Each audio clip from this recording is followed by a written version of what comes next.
No kidding.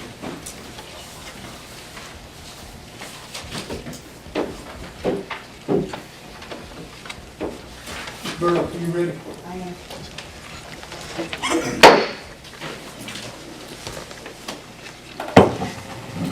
Welcome, everybody. Today is November the 11th, 2013, 6 p.m. Italy, Texas.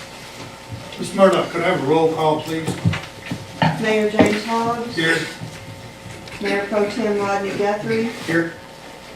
Dennis Perkins Jr. Here. Greg Richards. Here. Frank Jackson. Bruce Utley. Here. We have a quorum. Okay, could we all rise for the invocation and pledge allegiance to our flag? Councilman Perkins? Let us pray. Dear Lord, we come out tonight, Lord. We come thank you for all the many blessings that you have bestowed upon us. Thank you for the opportunity to have this meeting on tonight. Thank you for this governing body, for our city employees, for our citizens, and our guests and visitors on tonight. Lord, we pray that as we conduct business, that we'll do it in a way that's pleasing unto you. We ask that you would strengthen us in the areas where we're weak and forgive us for where we failed you.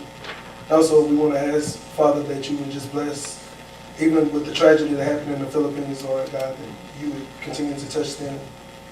And then just bless all over Italy, the sick and the shut in. And most of all, just continue to bless this town. In Jesus' name we pray. Amen. Amen.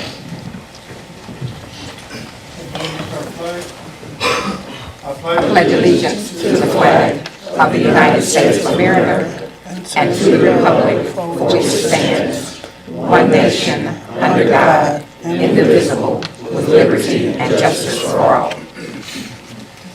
State flag. Honor the Texas flag. I pledge allegiance to thee, Texas, one state, under God, one and indivisible.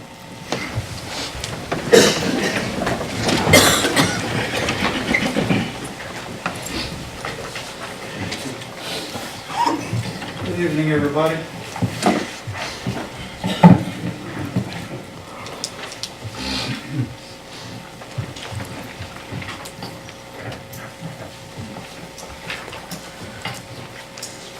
Okay, Ms. Murdoch, we have a presentation and proclamation of the National Hospice and Care Month. Palliative. Yes, yes, did I forget that word? I apologize. Are you going to read the, Help me out here. usually we just read the proclamation. Would you read it, Ms. Murdoch? Whereas Family First Hospice and palliative home care home care provides patients and families the highest quality care during life-limiting illness and at the end of life through pain management and symptom control, caregiver training and assistance, and emotional and spiritual support, allowing patients to fully live under the final moments surrounded and supported by loved ones, friends, and committed caregivers. And whereas every year, more than 1.5 million Americans living with life-limiting illness and their families receive care from the nation's hospice programs in communities throughout the United States. Whereas professional and compassionate family first hospice and palliative home care staff, including physicians, nurses, social workers, therapists, counselors, health aides, and clergy, provide comprehensive care focused on the wishes of each individual patient. And whereas more than 468,000 trained volunteers contribute 22 million hours of service to hospice programs annually. Whereas providing high-quality hospice and palliative care reaffirms our belief in the essential dignity of every person, regardless of age, health, or social status, and that every stage of human life deserves to be treated with utmost respect and care. And whereas Family First Hospice and Palliative Care Home Care has been a part of the Italy community for over 10 years, providing compassionate hospice care to those facing the many challenges of advanced illnesses. And whereas the care providers of Family First Hospice and Palliative Home Care encourage all people to learn more about options of care and to share their wishes with family, loved ones, and healthcare professionals. If you'll read the now therefore, Doug. Now therefore, I, Mayor James Hobbs, by virtue of the authority vested in me as mayor of the city of Italy, do hereby proclaim the month of November 2013 as National Hospice and Palliative Care Month. Excuse me.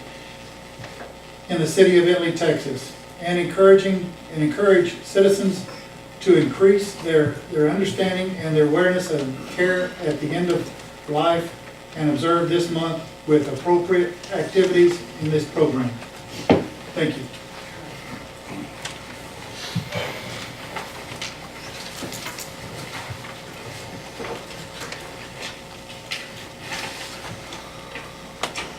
Okay, moving right along here, consent items. Approval of the city council minutes, October 14th, see, that was the IYAA reception, October 14th, 2013, regular meeting, and October 21st, 2013, a call meeting.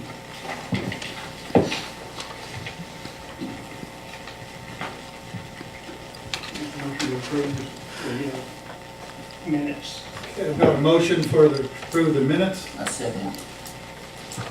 For Councilman Jackson, seconded. All in favor? Opposed? Okay.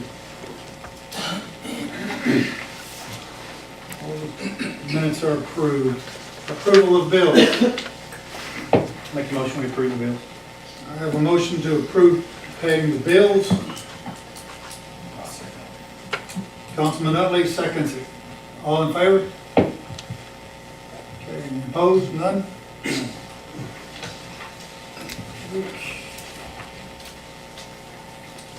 Approval of the earned compensatory time. Make a motion to approve consent item C. Okay, I have a motion and a second on item C. All in favor? Who did the second? I'm sorry, who Opposed? seconded? You second, you did? I thought we did that.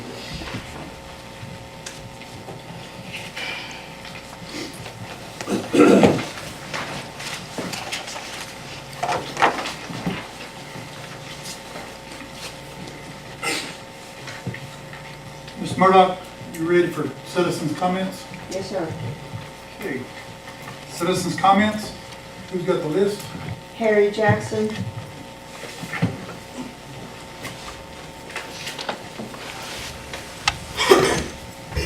Hello, Mr. Jackson.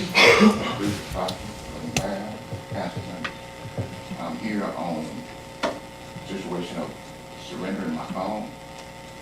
You asked Mr. Jackson to surrender my phone to you all, and I'm not surrendering my phone.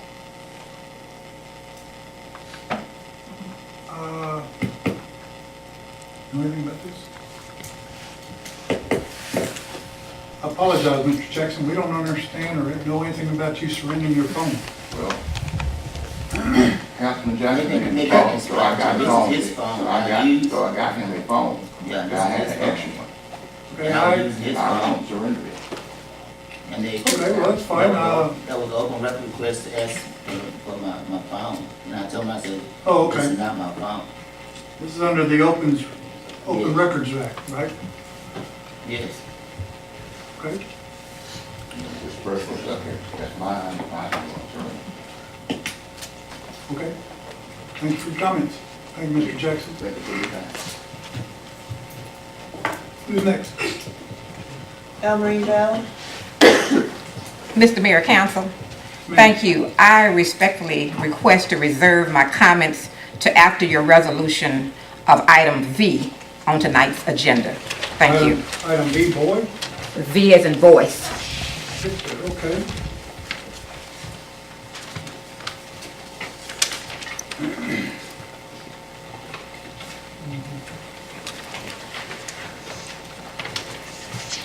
Jackie Kate?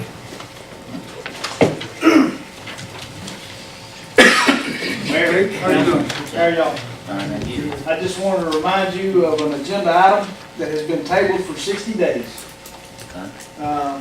The agenda item was to consider fire lane behind the fire station, in front of the fire station. 60 days is a long time for somebody to get a survey. I can get one done tomorrow if I want to. When it comes to public safety, we don't have 60 days. I'll leave you with this. All right? If that fire truck and that ambulance cannot get out of that fire station because of a blocked vehicle in front of us to get out and somebody dies, that's on you. Thank you. Thank you, Jay.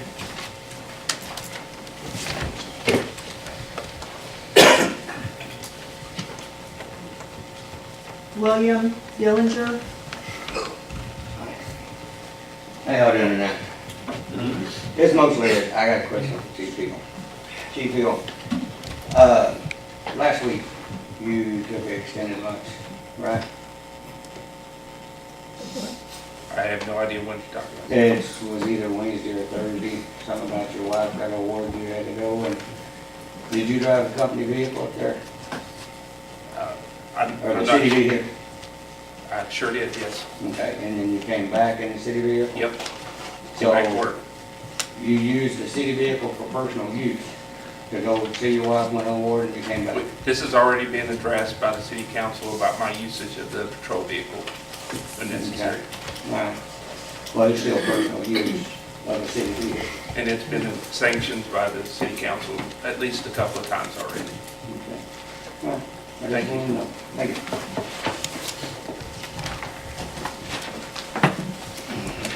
Joan Grabowski?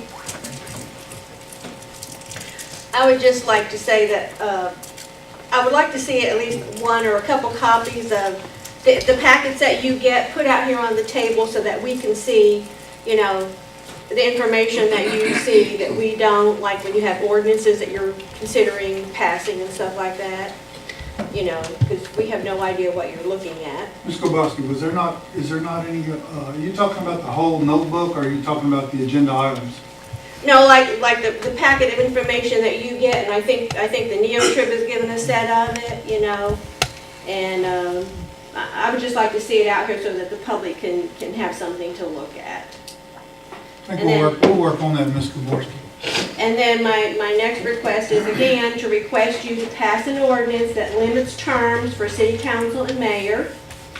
And my next one, yes, regards item V as well, and would like to know why, okay, it hasn't even been 2 months since the budget's been passed, and why we're considering making changes to it already. And that's all I have. Okay. Thank you, Ms. Jones.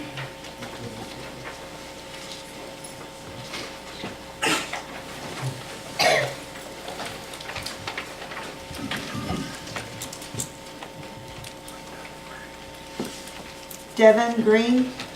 Mayor Hobbs and City Council, I would like to give my time to Elmerine Bell if possible. Me.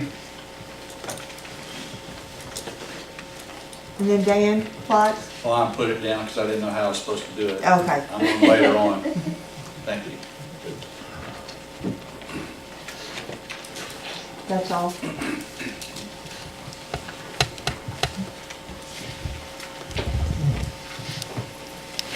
Okay, number 5, we're gonna go into a public hearing regarding a financing by the Italy Higher Education Facilities Corporation for the Cabal School in the maximum amount of $2.75 million.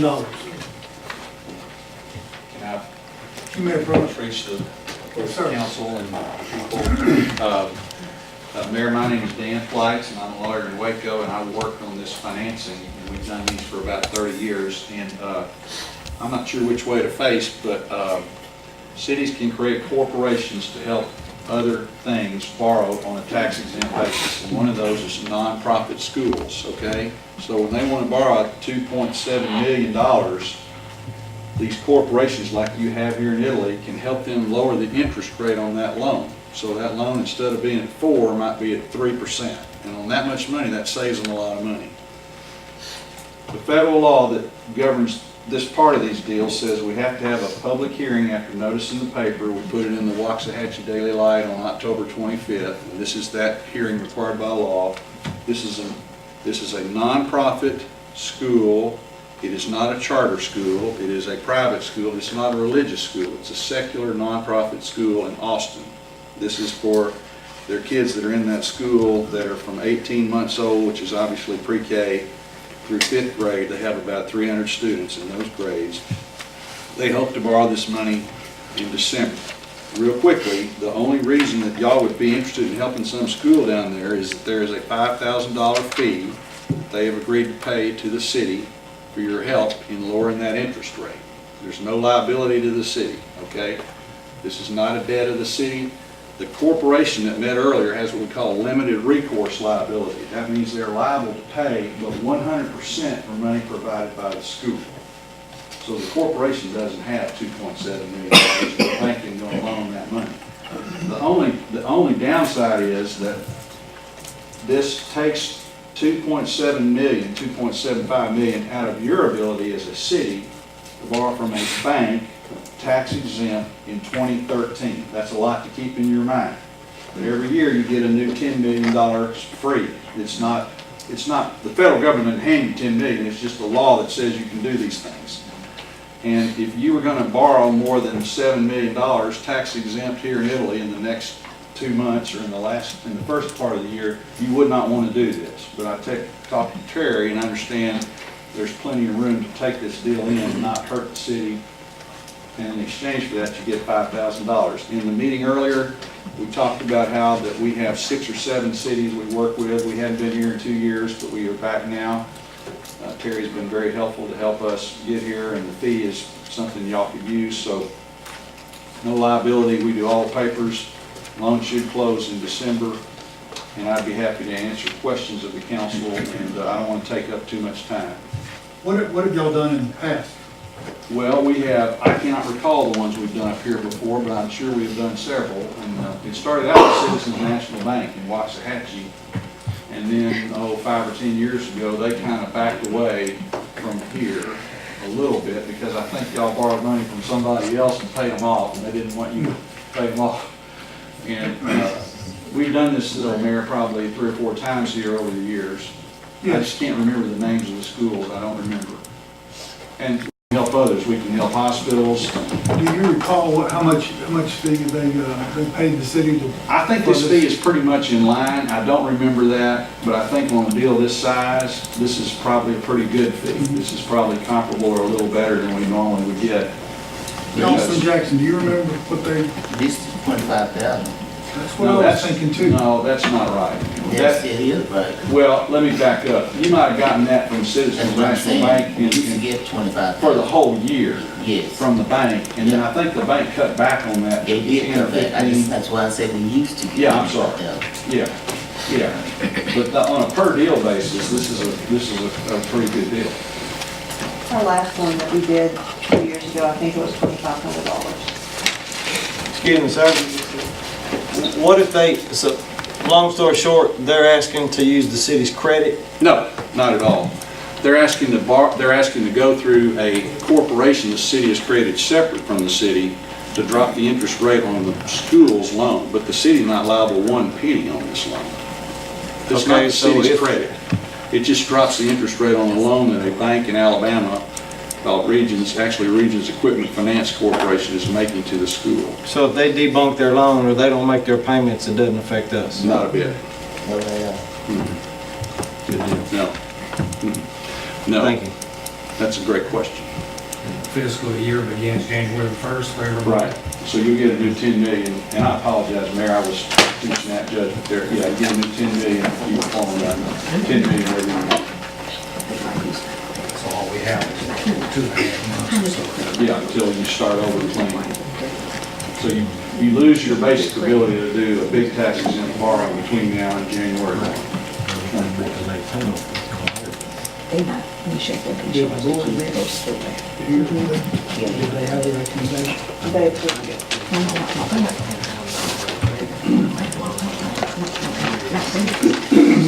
Today? Is that the new 515? Who all was on the board? John Mr. Little, Grabowski, John, Howard Garcia, Teresa Cochran. Con Little, Teresa Cochran. We've done it in the past, you know, and since it's no obligation to the city and we get money out of it, you How much we know, getting out of it? we're getting $5,000 out of it. Remember what we got last year? No, because we just do it on an as-needed basis, so it's been a while since we've done one, you know. But Frankie's right, when it first started, the bank gave us $25,000 for the year, and then they cut back on it, you know, considerably. So, but we agreed to it, you know, we approved it and everything because it's no obligation to the city for the loan, and we get money out of it, which we can use. Well, I'm just wondering, is the 5,000, is that a fair number? Yeah, I mean,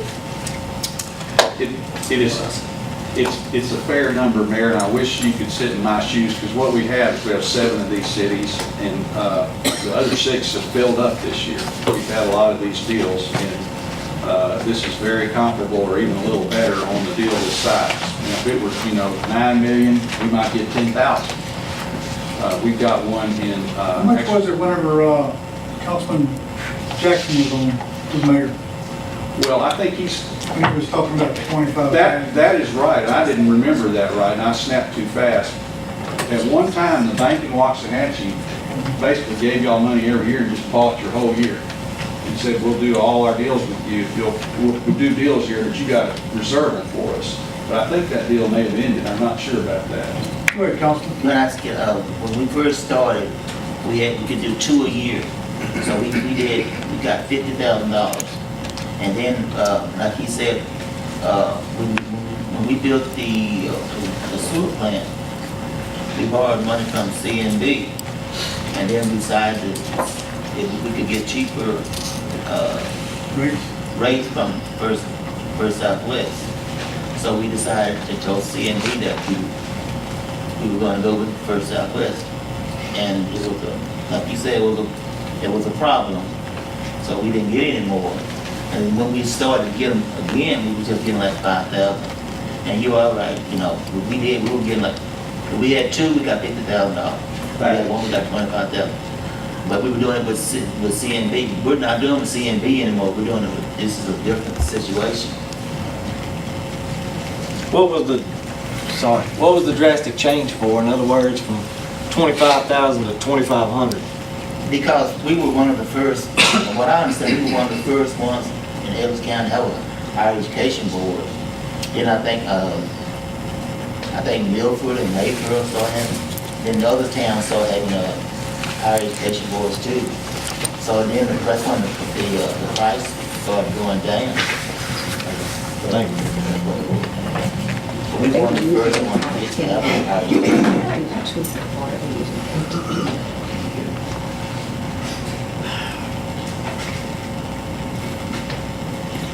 Okay, any other questions, comments?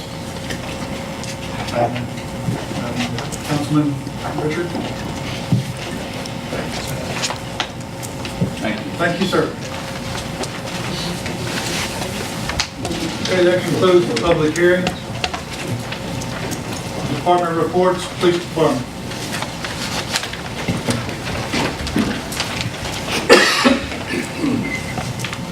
Mayor, city councilman, and citizens. Basically, we started over in the month of October. I do need to make some corrections. I apologize. My Excel formula was not correct on the second page on other crime. The totals at the bottom, instead of 24, should be 15. And the year-to-date increase is 114%, not 243. And total crime increase and decrease year-to-date should be at 109%. I apologize for that. My formulas got mixed up somehow. I did not catch that. If you do notice that we did have some increases in crime, including property crime and thefts. Thefts were due to, we had an influx of bicycles stolen over a month period. And we have recovered several of those bicycles. We're working on some leads to hopefully be able to find a person who's been doing that. We have not made an arrest yet, but we do have a pretty good lead into that. So hopefully those crimes will be solved here by next month. Property crime, not too sure on what caused that increase. Maybe just because of the cooler weather, everybody's outside and deciding to cause criminal mischief. So other than that, we are 21% over the number of citations we wrote last year at this time, which is good. We are down a little bit on, well, only down by one for the arrest. And total calls for service, if you'll notice, we went from 250 last year to 363 this year. That's a 45.2% increase in calls for service. If you'll notice that we are doing cemetery patrols because of our issues that we've had with them in the past, and lots of distance checks to try to keep our businesses happy. And that's pretty much it. I'd be glad to entertain any questions. I do want to say this, since he brought it up. The reason I went to Hearst, Texas was because my wife in Holly Hill, as you know, she's been here at the city council meetings, was awarded out of the whole city of Hearst Employee of the Year for 2012, out of 500 and something employees. And yes, I'm very proud of her, and yes, I did go do that, but I did come back here to work as expected. I was in a patrol unit because I really can't run there fast enough and get back for lunch. And I had to make sure that when I got back and took care of business, and if any major incident was to occur while I was there, I would be able to get back there. So yeah, I did take my patrol car and go celebrate my wife's award, and well deserving of, and I'm very proud of her, and I do it again. Thank you. Thank you, sir.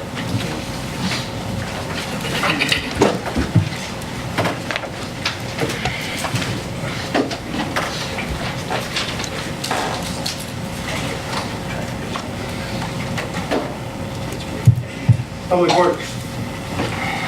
Thank you, Mayor. John, I always like to start with you now. It's rained a lot, so work orders have been down. It's 512. Wow. But we're still pushing on through. One of the things I'm really proud of is we had a positive sample that came in several months ago, and I've had to write out rewrote MOR manuals and SOP manuals for procedures on how we take samples here in this town. I met with TCEQ last week, and they removed it off our record completely. So there is nothing. There were 2 violations, and now they're completely gone. And it went off of the new standards that are wrote up for the city. So I'm real proud of that. It's something that you won't see on this year's CCR. Otherwise, you would have seen it on it. Also, when I was down there, I met with Shane on the poor meetings. I'll send all the packet in with Shane. In another week and a half, he should let us know when it will go to admin. We're waiting on one other thing to verify that the dosage is correct. And after that, we should be able to get our, should be able to get awarded for the core meetings. I put in the packets, which we'll go through later on. We did a final walkthrough. I'm gonna let y'all know that too. And there's been some issues with the final walkthrough. Scott's done a real good job and helping out, making sure that everything was listed down, pictures taken. You should have copies of those. The last and final thing, do you have the sample? They're right on the other side of that paper. Oh, okay. That's a bad one to spill, isn't it? As things change with TCQ and their new rules and regulations, a lot of things change the way that we put our sewer, our waste, domestic waste back into the creek. This is basically the sludge after everything comes into the plant. This is what we have to process. And you can tell what we do is after we dewater it, we actually press the sludge out, and it goes to the landfill. And one of these are bottled water, and one of these are our treatment plant water. Can anybody guess which one's the bottled water? I'm real proud of this because it's good, but it's bad. The better we do, the more they expect. They're going to put more stronger stringents on us. But this lets us know that we're doing what we're supposed to do downstream for the cattle, the fish, or whatever else that's there. We have a great public works group work well together to commit themselves to making sure that we're putting stuff like this back into our streams. That's all I have. Thanks.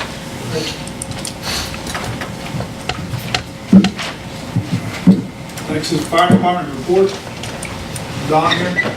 No. Okay, we got a copy of it. Administration. Discussion by Terry Murdoch. Correction. Municipal court, then administration. We got Any a more here? report. Administration, Ms. Murdoch. Mayor and council members, unfortunately, the sales tax was down for November compared to this month last year by 11.33%. However, it is up 0.49% for the year. So we're still up for the year, just down for the month. Hopefully we'll be gaining that back, get that momentum back. I attended the Hazardous Mitigation Plan, Action Plan meeting on November the 22nd, 2013. It's very important for the city to participate in this process. This is was the last chance for the cities within Ellis County to be able to sign up with the interlocal agreement with North Central Texas Council of Governments to get on board with the planning process. Local governments are required to develop hazard mitigation plans as condition for receiving certain types of non-emergency disaster assistance. So I went to that meeting. I have since talked with Don, and Don has agreed to work with me in this because it does have the Stafford Act grant programs, the hazard mitigation grant, and what falls under that is the hazard mitigation grant program, pre-disaster mitigation program, public assistance grant program, and the fire management assistance grant program. The National Flood Insurance Act grant programs falls the Flood Mitigation Assistance Program, Repetitive Flood Claims Program, and Severe Repetitive Loss Program. So without being a part of this mitigation plan, we wouldn't be able to apply for any of those types of grants. So we're going to continue to work with that, work with them to get our plan up to date and with the county's plan as well. That is on the agenda to approve tonight for the agreement with North Central Texas Council of Governments. Been working also on the home grant application, and I found out through the Department of Housing that they are not taking applications until January. Currently, the January enrollment, they're not anticipating that the city has to make a match on that. This is the home grant program that we're going to do. A resolution authorizing the submission of the application and accompanying the application in order to be considered. This will be on January's agenda. I completed the SECO reporting, and that's a report where the State Energy Conservation Office wants to see where the cities have lowered their energy consumption. I've done the report this year. This year we had to replace the AC unit here. It was over 10 years old. So the heat and AC unit was replaced in this building, which supplies the police department as well. So that should be low. That should lower the bills. But also the new ground storage tank, because we're going to be using less, our wells are going to be running less because we've got more capacity. So that should bring down our energy usage quite a bit. Culpeper Lawrence is doing our audit again this year, and they will be here the first week of December, and we're already pulling information for that. And then applications are being taken at this time for an EDC board and for the Community Activity Committee. There's one position on the EDC, and there's several positions on the Community Activity Committee, which is a new planning committee for festivals and parades. Anyone wanting to sign up for either one can pick up an application at City Hall. Thank you.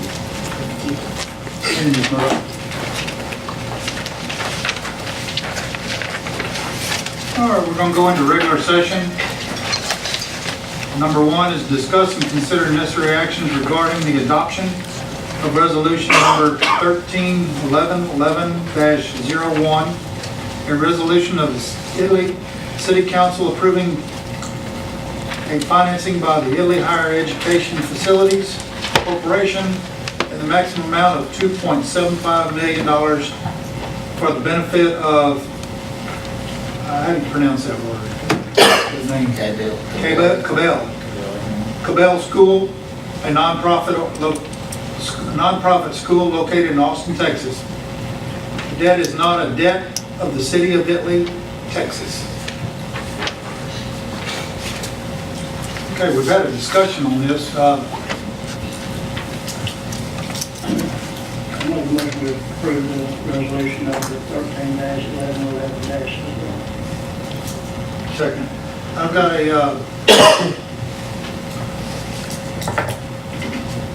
first on the resolution for number 131111-01. I have a second by Rodney Guthrie. All in favor? Opposed? I'm gonna share my leave some documents with Terry. I won't interrupt your meeting. I'm not going to interrupt. Just wait. You get them. I'll talk to you tomorrow. Later, I want to stop the signature now. Thank you. It's nice to see you. Thank you, sir. Thank y'all. J, discuss and consider necessary actions regarding the contract of approval for professional engineering services for the 2013 TXCDBG program. Would anybody care? This is the grant that we applied for to replace the 6-inch water lines over on Williams, Harris, and Harsman. We have to elect, or council has to choose an engineer firm to help with the planning portion of this. There's a packet, you should have a packet there, it's been ranked.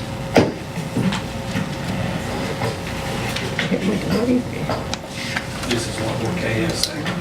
There's one's got KSA, Schaumburg and Folk, and MLA. Who does the ranking? At this point, I did the ranking off of the other cities, and I put the ranking for each one right there. I don't know if you can see each one. It goes off experience, work performance, and performance abilities. You have to call When you call the other, the applicants have other cities that they work for, and get the information off of them. Plus you call each entity to see which, if they perform the job well, if they haven't. KSA is our engineer right now. Schomburg and Pope, you can see where they rank. MLA is a good engineering firm as well. It's just up to the council to approve which engineering firm that they want. Well, we know we work with KSA. Have you worked with any of the other two? I work with Schomburg and Polk, and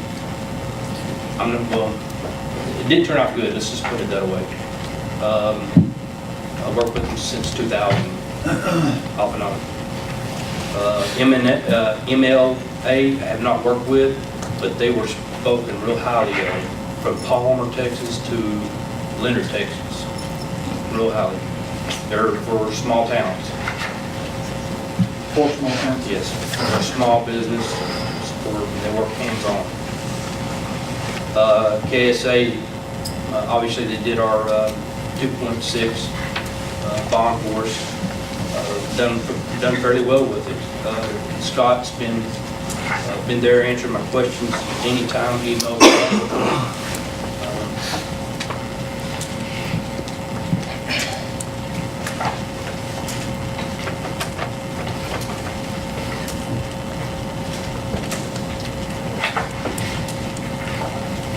But you haven't worked with MLA? No, have not. You're going to be the one working, you and Terry mostly on this?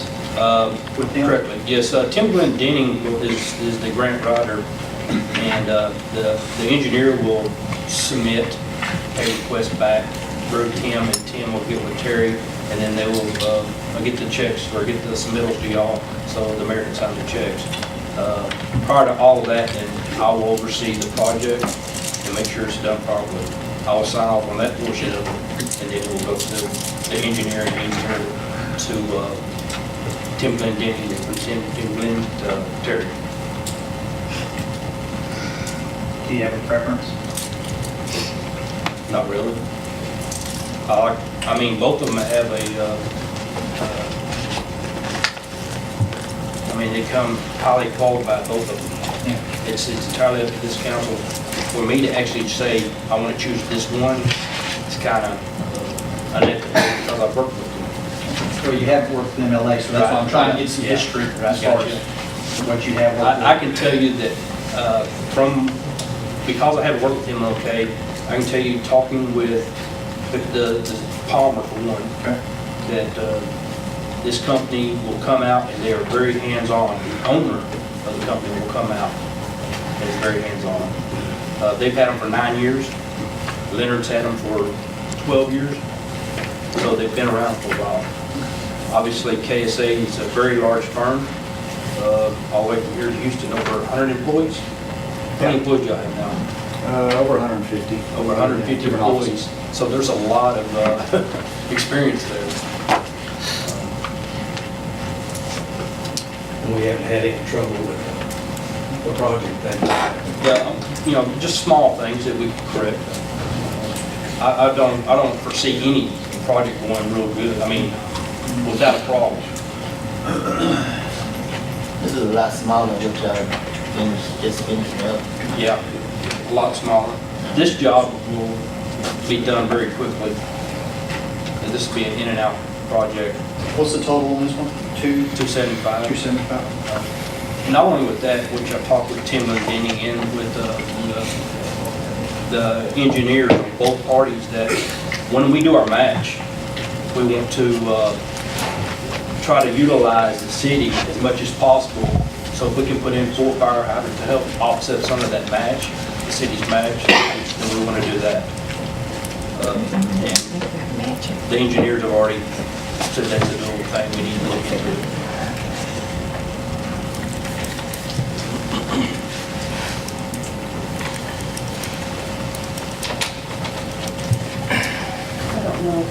appears on Schaumburg with Coke, but I do know that there's a MLA Okay. here. I didn't- And KSA. I'm sorry, you're Carlos? Yes. Nice to meet you. Yeah, I didn't want to stand up and say anything. I didn't know if it was appropriate or not, but I certainly can introduce myself and want to thank Terry for inviting me to come out and at least be here for this process. But I had the pleasure of speaking with your Public Works, and we just feel, I'm sure like KSA does, they have a great reputation throughout the state. We just feel like this would be a good fit for us, and I haven't had a chance personally to meet any of you, with the exception of Terry. We visited for a little while, but like you said, I mean, we would encourage everybody to call all of our references because we feel like they're extremely happy with what we do and the services we provide and how we provide them. So with that, I'm Carlos Aguilar. I am with MLA Consulting, and I just wanted to introduce myself. Thank you, Terry, for the opportunity. Scott, do you have anything? I don't think we both y'all Specific, Scott Holzel with KSA Engineers. And we've had the pleasure of working with you guys for the last 2 or 3 years on different projects. We're very familiar with this specific project, having helped, donate the time to create the cost estimates and tables that went along, maps and stuff for the application that went in. We got funded and we're ready to go. As far as office, we are a fairly large firm. We've got different offices around the state. I'm the manager of our McKinney office. And if you know, we've got 10 engineers in that office, about 15 overall support staff there. And just enjoyed working with you and hope to continue to do so.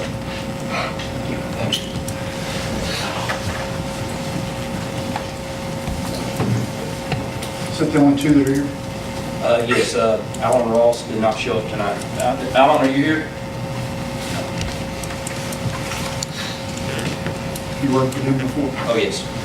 We built 2 wastewater plants together.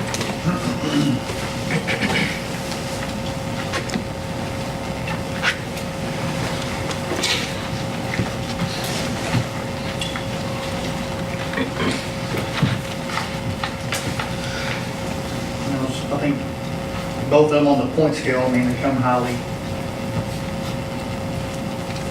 Don't see anything wrong with either one of them. Or all 3 of them. We just need a motion for one to choose.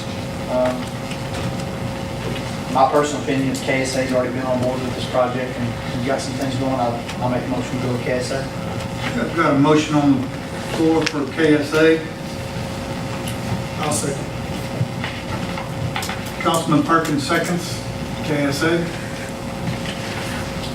All in favor, use the sign vote. Passed unanimously. Okay.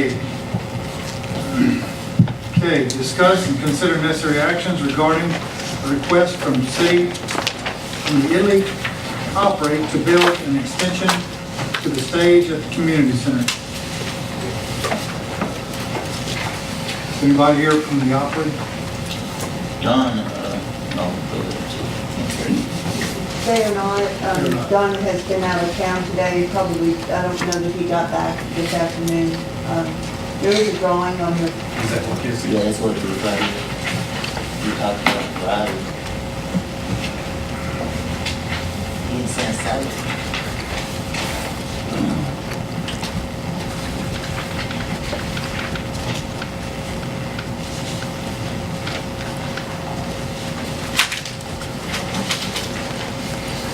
the exit door on the left-hand side, that's the 2 double doors. If you held this direction, that would be the way that you would be looking at the back of the building and the stage area. This is the door itself that goes back in between those 2 areas, and the kitchen is this direction. This is the door that goes back into that long room back here. Main Street's on the bottom of the page. Main Street's on the bottom. Yes, would be out. Is that funded by the city? Actually, the Italy Opera takes donations, and what they wanted to do was use those donations to extend this stage. How far is it gonna be? They want to raise it too, I think. Yes, they're planning on raising it as well. Build around it. It's gonna be 14 feet from the wall. Now, I don't know exactly what the actual stage is now with a 2-foot step up there in the front, and then 23 feet from side to side. We've also have a 3-foot by 12-foot ramp, which would be probably about the kitchen door up to the, Over here. So it won't interfere with the entrances to the kitchen no, sir. one way or the other? Now, the back door, going into that back room on the left-hand side, there will be a step down right there. There's not much of a stage there, over there, space. I'm sorry? I said there's really not much of a stage area from what we have. Right now, it doesn't come over, the square box that you see there is the pillar that's currently there. And right now, the stage does not come all the way over to that pillar. That would give you some kind of an idea. Excuse me. And what that will, it'll come out is, because there will be a 3-foot, 4-inch opening between that corner wall in the front to where the stage starts. So there will be an opening there to go through. Is that opening gonna be all the way back to that door, or is it the stage gonna come over and you gotta step up on it? Sit right there along that wall? You will probably step up where the 2-foot, see where the 2-foot is? That's what's going to be a step. Okay, all the way, it's, the step's gonna come all the way across. No, because that door, that's Those a, are, yes. okay. So if the money is not raised through donations, is the city gonna pay for the rest of it? I believe that, I don't know exactly how much money the Opry has, but they're using their money, that's their request to use their money to extend this stage. Now, there is the option that, the community center does have building maintenance and repair money. And so that's a possibility if the Opry might need some money to help finish it out. This would also be beneficial when we have overflow for city council meetings as well. A stage would not be beneficial for that. Yes, it would, because then the city council would be up on the pedestal as they are now. We had that a few months ago and they didn't have any problems at all. They weren't on the stage. Well, we have streets that we cannot drive on. So, I don't have a problem with the Opry doing their thing, that's fine. Dean, I know you're working hard on the water. Our streets suck. I can only do what I can when it comes to, without equipment, without Yeah, material. but I understand that, I work for the county and I know how it is, you gotta have the right equipment. That falls on everybody else, I understand that. But when we're talking about putting city money to build a stage, I think we have some priorities out of whack. Nobody said anything about spending the city money. They just brought up this option. Okay, well, she did just say something about that. They said the funds are there. We didn't say we were gonna spend it. Kyle, Miss Bradley come to us and asked you, that's why we're here today, because since the community center belongs to the city, they wanted to extend, they want to do that, and they said that they would pay for that. I heard her say that they would pay for that. She didn't come asking the city for any money. She just said, wasn't that what she said? And that's all fine. I just wanted to make sure no city money was going towards that. And if I'm speaking out of whack, because I'm pretty sure a whole bunch of other people drive on these streets and they know exactly what I'm talking about. Sure. We take your concern, but nobody up here said anything about spending city money for none of this. Okay. So. They just wouldn't mess up anything like Christmas activities. Actually, that building was not purchased from city money, it was EDC money, is that correct? That is correct. So the city doesn't own that building, Ms. Murdoch? The city does own the building. They do own the building. Yes. But it was purchased through EDC money. Gotcha. Sales tax money. I have spoke several times about the Opry. Opry's been here for a long time. They started out over at the fire station.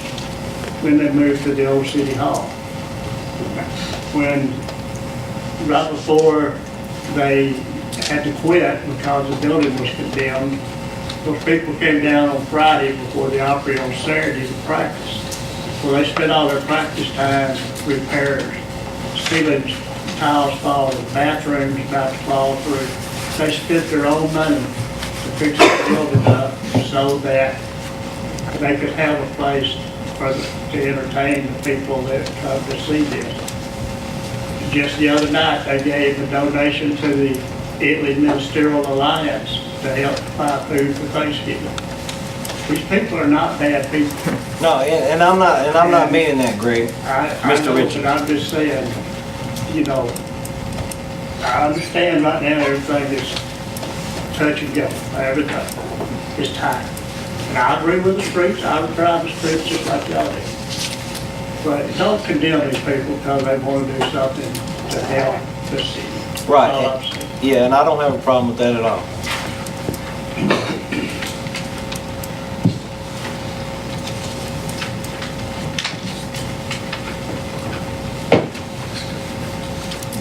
Murdoch, do you know if there's going to be any handrails on this project?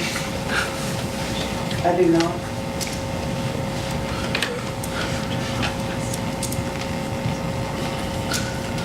Depending on how high the stage is, then they may not require handrails. And there's again in May.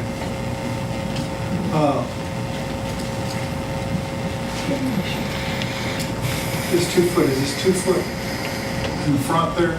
It's a 2-foot step.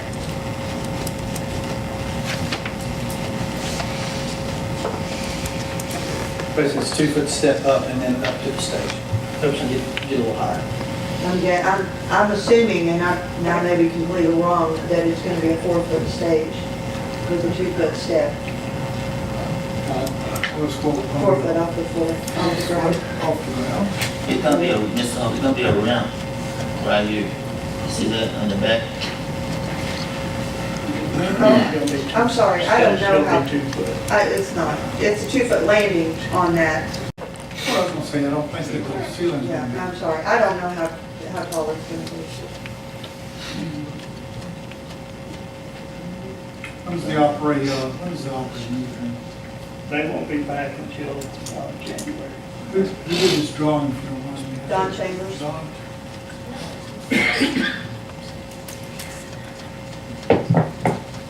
They contacted him to measure it out and do the measurements and the drawing and the work if it's approved. Any other discussion about this stage?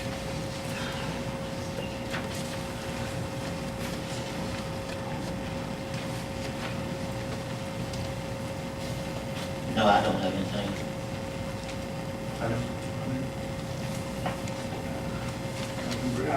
I'll make most we table this and try to get more information, that's what we need about rails and stuff like that. We can table this to next meeting. Maybe we can get somebody from the outfit to come down and talk about what they have in mind. I hate to not try to help them if we can, so I'll make most we table this to the next meeting.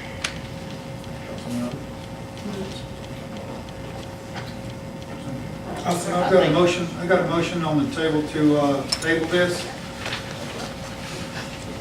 Councilman Perkins seconds it. Item K is tabled.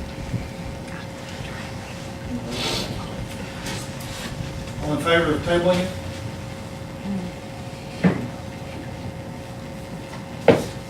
Item L, discuss and consider necessary actions regarding approval of using higher education funds for the purchase of a new siren for the city of Italy. Get any information on that, Ms. Murdoch? I did call Huffman Communication, and they have the quote that they gave us several months ago is still the same. They gave us that quote back in June, on June the 10th, and the quote is still the same for $17,753.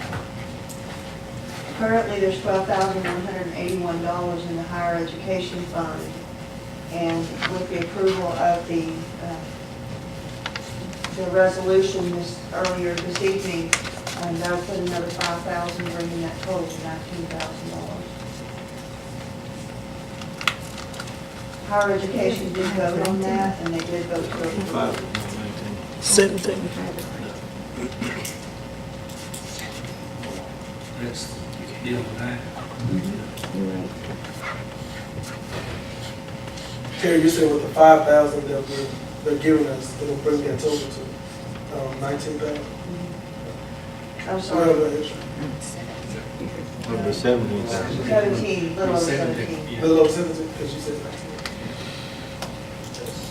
So virtually offset I'm sorry. the cost there.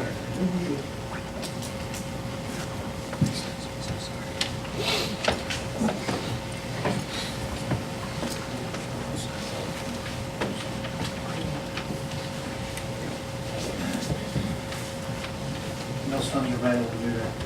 So I'm this sorry. those funds are available for this project. If we wanted to take on this project for that, Yes. to purchase that. In December, the first of December, they would be available, the 5,000 would be available to add to that. But that fund is there, the Yes. siren is acceptable to be purchased out of that fund, is what I'm trying to say. Okay. I'll make a motion that we, once the funds are available, to purchase the siren. Okay, you heard the first by Councilman Guthrie and second by Councilman Richards to approve the purchase of the siren for the city. of Italy. All in favor? Opposed? All right. Item M, discuss and consider necessary actions regarding the approval of hazmat mitigation action plan for participation with Ellis County and North Central Texas Council of Government.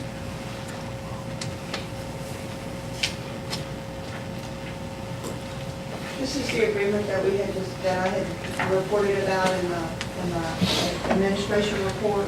This is needed in order for us to participate in the hazard mitigation action plan with Ellis County and the North Central Texas Council of Government.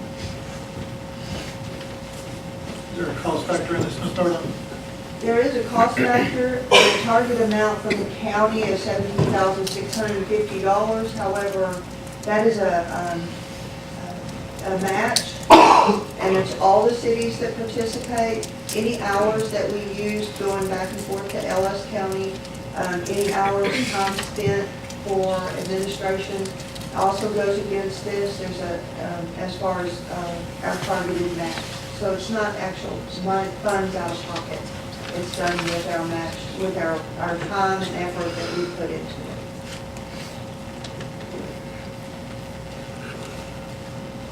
So it's not all Ellis County, then, it's just a few cities that's involved in it.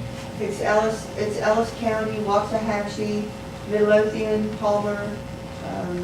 We were there. It's every city in Ellis County.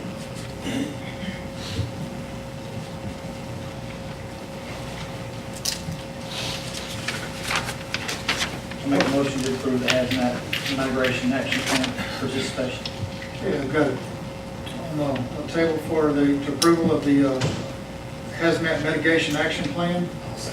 And Councilman Utley seconds it.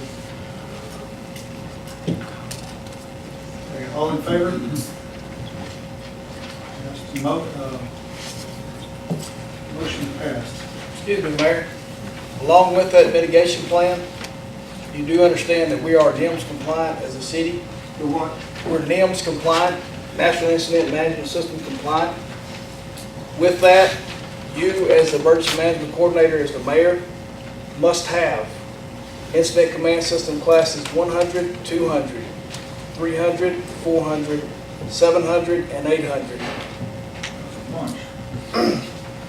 The council, there is an ICS class 402 that is available to this council. So, along with that, yes. I've had, You have not had 402. sure. I'm sure. So, keep that in mind when you're thinking about emergency management within this city.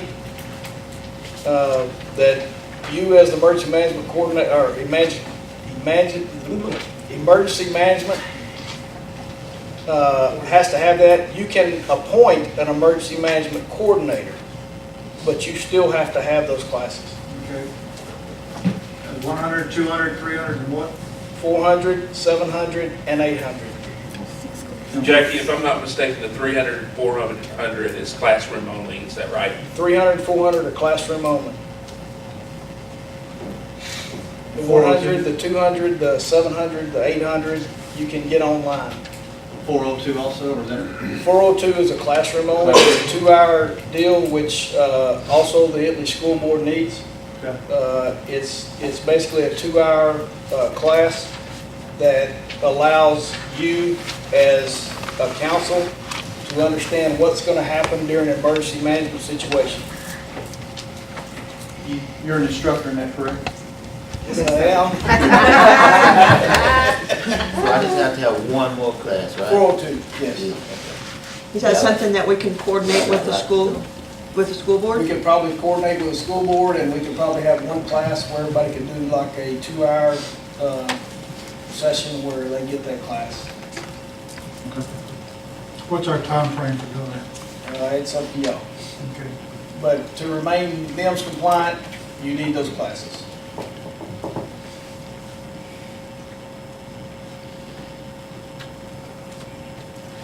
Before they approve this? No. Thank you.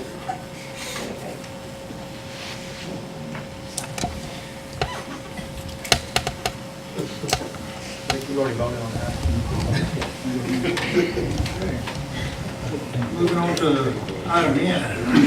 Sure. A lot of classes, Jackie.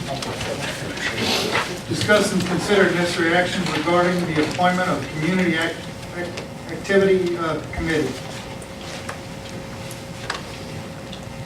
We've had 3 applications for the Community Activity Committee. They are on your table. How many do we need total for the committee? Wanda, is it 5 or 7? 7. 7.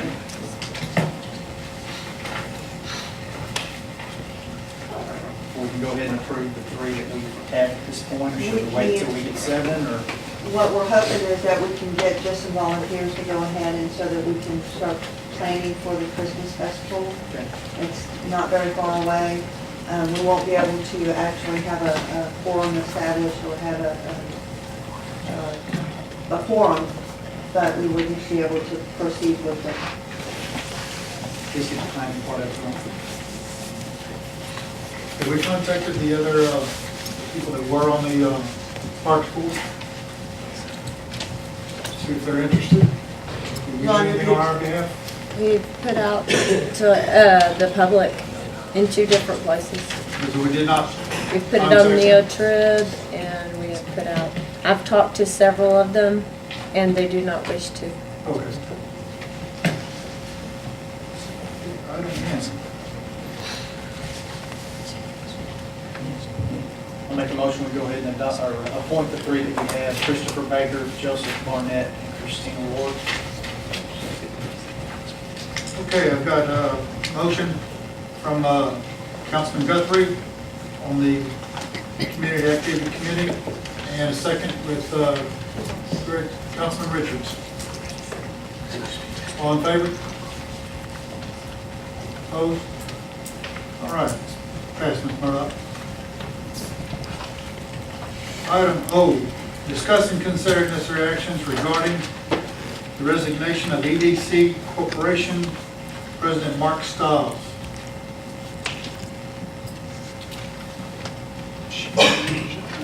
Do you have any discussion, Ms. Murdock? Do I have any discussion? No, sir. We do It's have just his a- resignation? We just have his resignation. All right, We do have a position open on the EDC board. okay.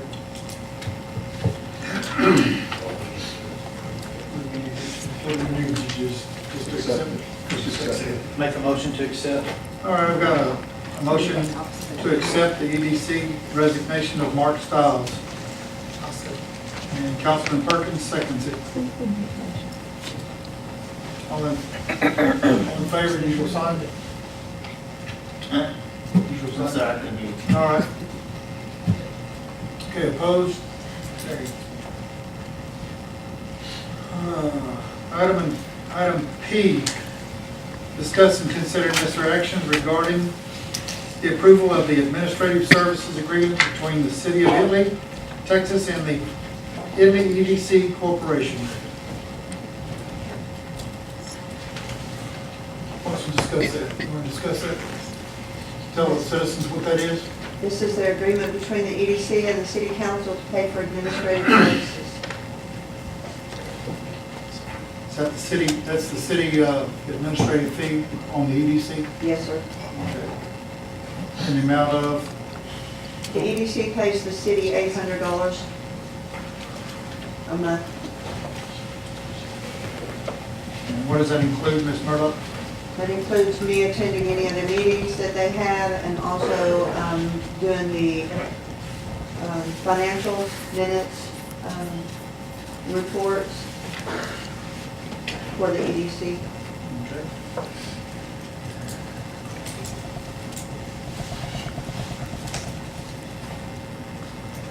Same one we had in the past. Yes. We're just having. Make a motion we approve. It's, Just a renewal, isn't it? it's just a renewal. Make a motion to approve. All right. We've got a motion to approve the, I said second. discussing considering necessary actions for the administrative services by Councilman Guthrie. We've got a second by Councilman Jackson. All in favor? Approved. Item Q. Discuss and consider necessary actions regarding the approval of Resolution 13-1111-02, a resolution of the City Council of the City of Italy, Texas, approving the administrative services agreement with the Italy Economic Development Corporation for the provision of the city services and personnel to the corporation, authorizing the mayor to execute and administer services agreement with the city, with the Italy Economic Development Corporation, and providing an effective date. Make a motion we pass resolution number 13-111-02. Okay, I've got on the floor, first for the resolution number 13-1111-02. And a second by Councilman, all in favor? Okay, all in favor. Item R, discuss and consider necessary actions regarding casting a vote for directors of Ellis Appraisal District. Because that should have been Ellis County Appraisal District, should it? The letterhead's just Ellis Appraisal District. Okay.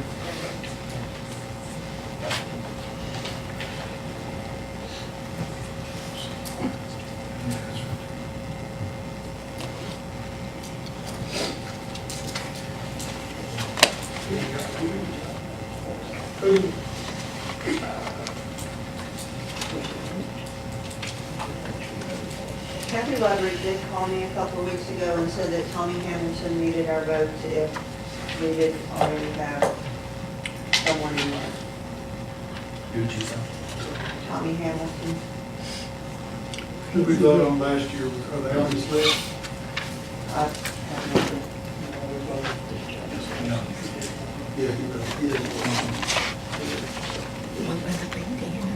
This is something that comes up every year, right?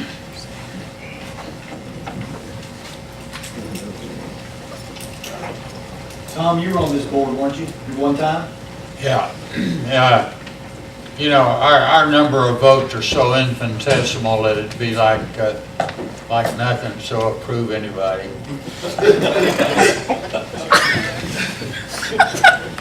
I'm sorry, did they say it's on hold?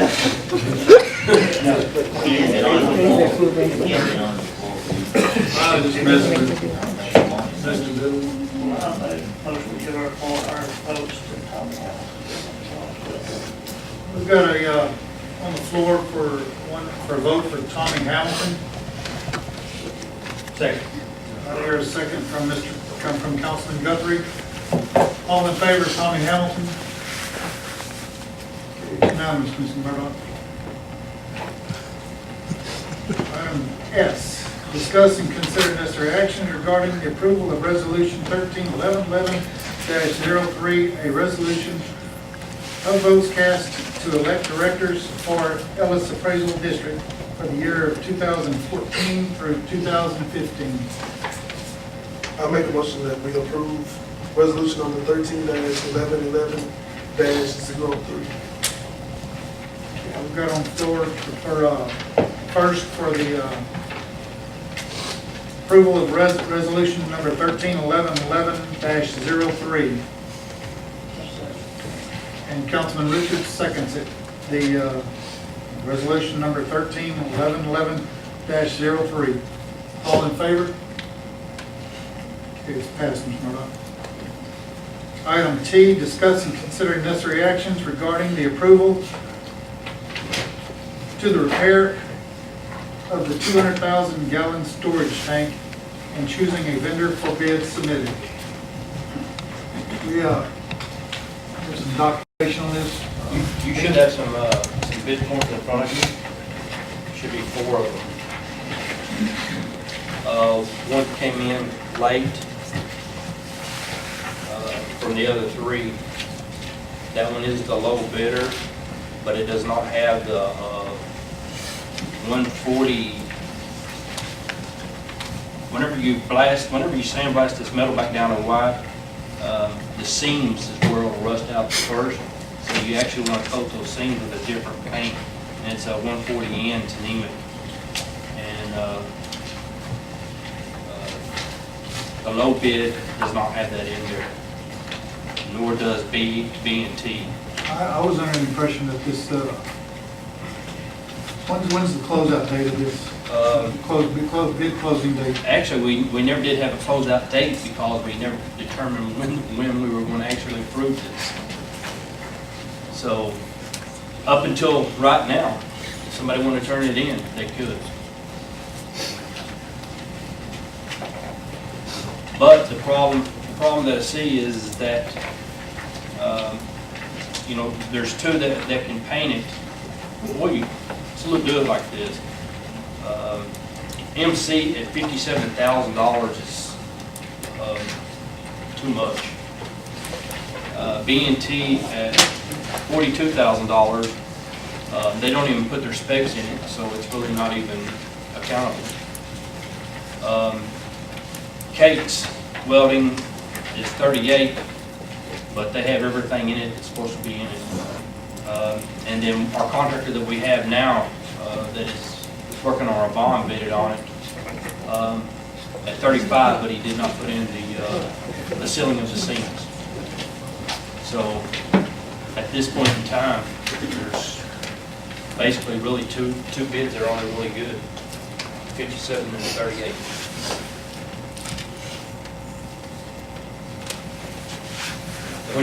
This tank's almost 11 years old, and the inside of it is very, very bad. Once they sandblast it, we don't even know if we're going to have the weld patches inside of it yet to keep it from diking. So it's a pretty large project. This will come out of the bond money. This will not come out of city funds. I'm not sure if we phrased that. It's still part of city funds, but it will be part of the bond money. There is money there for that.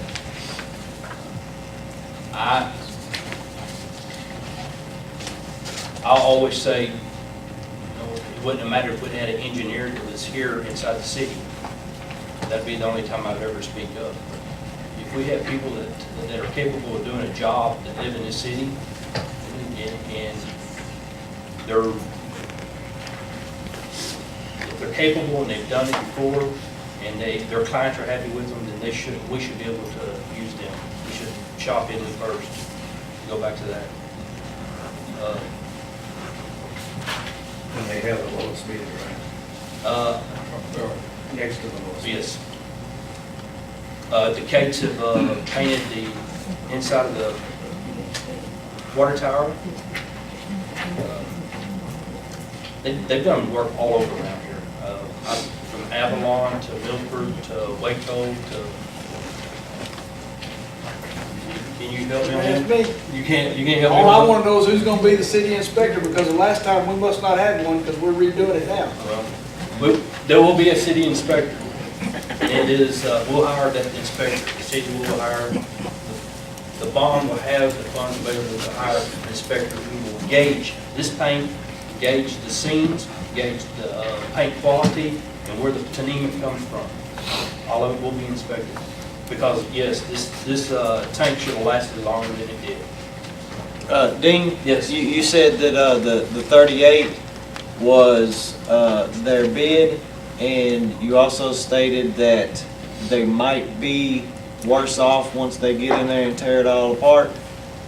So At the bid, what I'm getting at is, when you go down a white, when you bleach this metal back, if you don't seal it with the proper seam sealer. My point is it could run into higher money, correct? That's the bid. That's the bid, even if you have to stop painting. Even if you have to go back in and weld plates. Yeah. Somebody go back and paint the outside of it again. So this is a turnkey job. Thank you.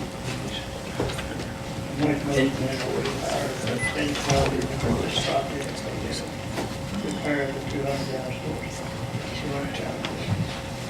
Okay, we've got a motion for, first for Kate Welding to do the refurbish of the interior of the 200,000 gallon round storage tank, water tank facility. You said that does include the outside part if they have to put up. Yes, sir. Is that in the specifications? Yes, sir. Yes, sir. Okay. I'll second. And I have a second by Councilman Perkins. All in favor? Okay. Like it's passed. Ms. Murdoch. And Dean.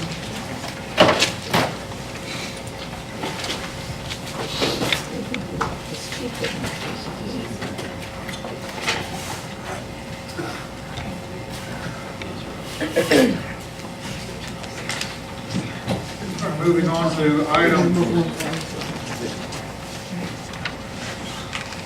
U, discuss installation of traffic control devices at the intersection of North Couch and Main Street split, East Main and Highway 34, intersection in East Travis Street at Couch for the public safety and accident avoidance.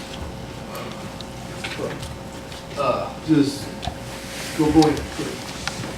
This is Main Street right here, heading towards Avalon. This is the little cutoff to North Couch, and then this is Couch Street. We'll start with this one first, the first one. As you can see, most traffic flow comes off of Main Street onto the little turn to head on to North Couch. There's no traffic control device at that intersection.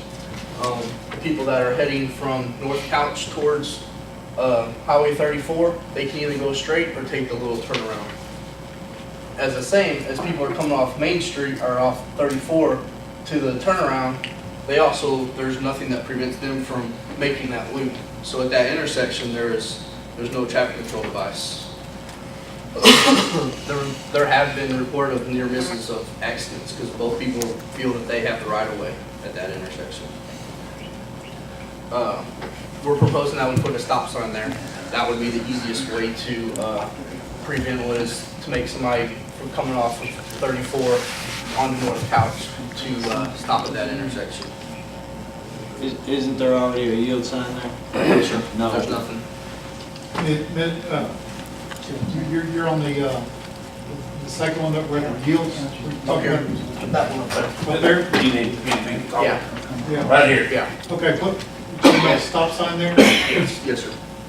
Well, isn't there a stop sign already on the little road where you gotta stop before you get on the Right main there? road going towards the cemetery? No, on Down the back little road. on Couch. On Couch, going onto that road. There is no traffic control at all for anybody coming this way. There is traffic control, stop sign here, Yeah. that's correct. Yeah. But the problem is if somebody is coming down Couch Street this way, and this person is turning at the same time, they both will have right-of-way because there's no traffic control device. Oh, so you're okay, I get what We're you're wanting saying. the stop sign to be placed here, so there's a stop sign here, Yeah. and there's a stop sign here. If I'm not mistaken, years ago where that arrow is, that used to be a one-way just coming into town. Yeah. It may have been. You used to couldn't go that direction. Well, you used to have to take and just go that way or this way. Right. But you didn't have the little street there. Right. So, How many accidents have happened there? None have happened yet. But we've had near misses.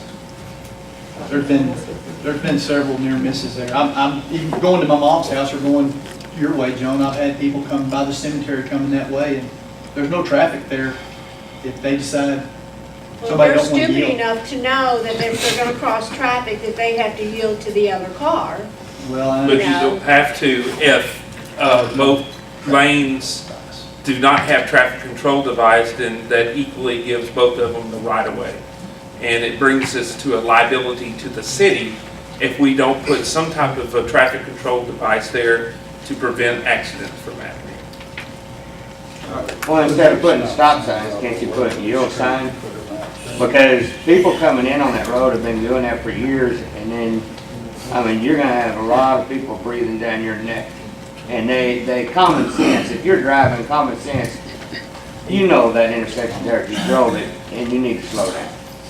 If you have a yield sign instead of a stop But sign, we can't act on common sense, we have to act on what.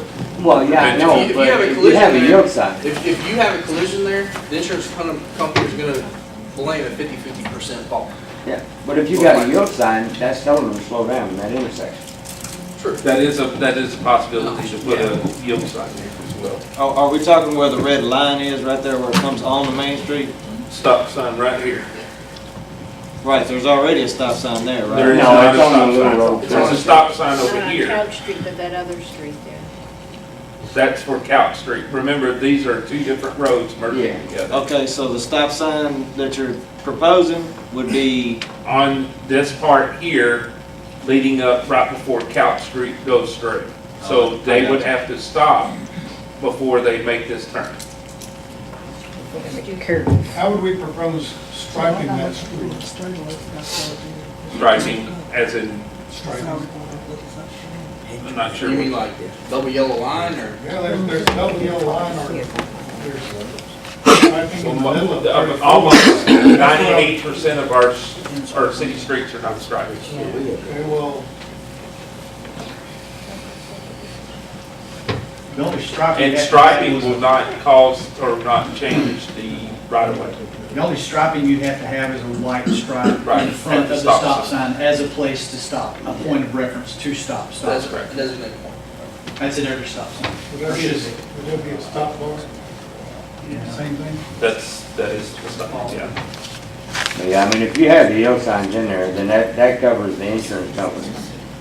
That doesn't do with The main slow point down. is, if we're not really worried about insurance companies, we're preventing an accident when somebody Yeah, gets killed I at an understand intersection that, that yeah. we're preventing. But, That's the main I mean, you know, a stop sign, you know, they're gonna have to completely stop. Which, I understand y'all's point, you know, for y'all's point of view. But if you got a yield, they have to slow down. And if they don't slow down, and they cause a wreck, then, you know, I mean, it's a catch-22 either way you go, with a yield sign or stop sign, either one. But we're just proposing that there be placed Yeah. a traffic control device at that intersection to prevent accident injuries. The next intersection is here. is, because see, technically there's nothing at this intersection right here where this is East Main connects to 34. And really, they would have almost as much right of way as on 34 of coming into this intersection, because this actually turns into Main Street at that. Well, I can understand the stop sign there, yeah. There's nothing there at this point in time. There's nothing, no traffic control. We're actually wanting to put a yield sign there. That's more appropriate for a yield sign by the way that is set up at that location. The next one's gonna be down here. This is South Couch, and this is Travis, and this is College Street, and then this is East Travis also.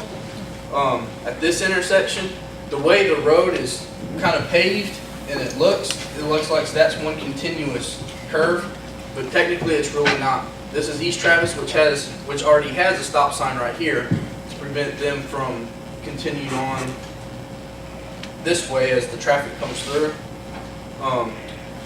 But when you get up to this part of it, of this intersection, it's shown, technically, they would have the right of way to continue on East Travis, as most people coming off Couch assume that they have the right of way to make the curve.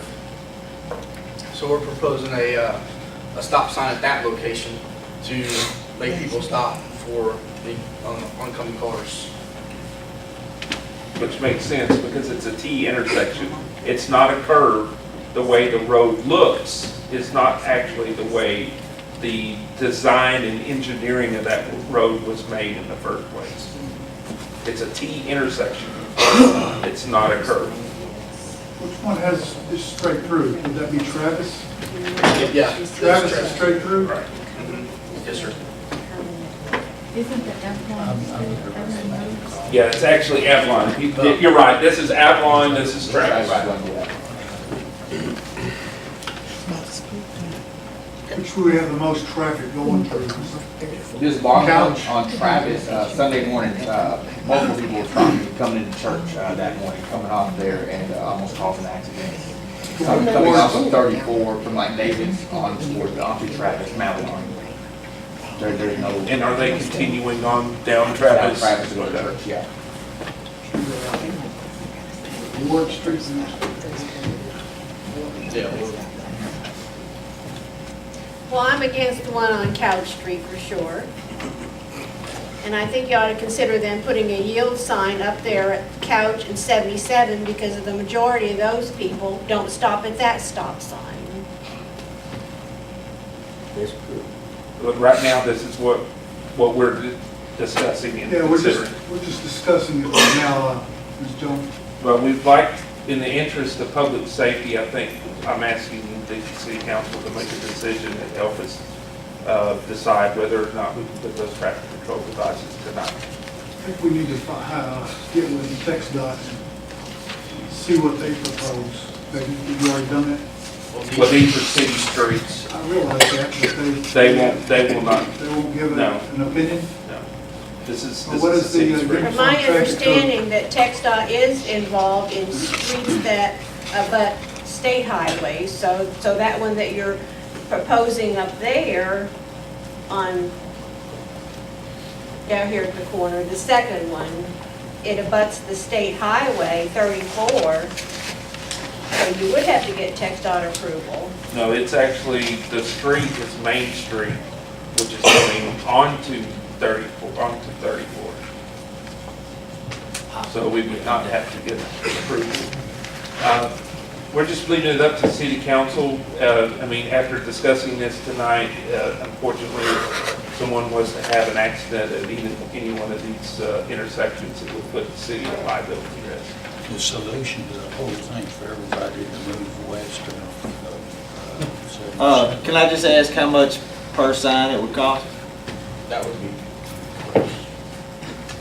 Depends on what sign it is. Are you talking about just stop sign, yield sign? Are You you have having a stop breakaway signs pole, or are you Okay, having a yeah. square pole?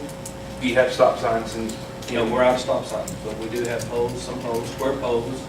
Okay. Remember, we don't have money Approximately, for how much signs. would it be? You're looking There at hasn't about been a street sign. $140 for the pole and the sign. There hasn't been a street sign on the top of that stop sign for Dallas and Couch Street for years, because the city doesn't have money to make street signs. well, the problem is that street signs are not addressing safety issues. These It is particular signs. if somebody comes into town and they don't, and they're not familiar with it, and they're looking for this street, and there's no street sign up there. Well, a stop sign or a yield sign, it has to do a lot more public safety than a street sign does. And our It's an officers unfamiliar have, ambulance driver and they can't find Dallas Street because there's no Mayor, street sign up I think there. this has to be a discussion with the city council. Is that what you said? I Yes, didn't hear sir. what you said. Yes, sir. Okay, well, we're all public here. Okay, so, I'll tell you, now, I had a citizen come to me requesting and having concerns with this particular sign. Fortunately, he works nights and comes to work, and he couldn't be here.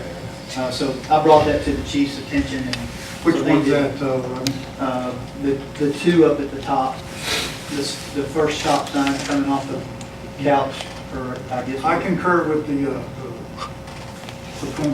use the top one is number 1, number 2, the yield sign on 34 in Main, and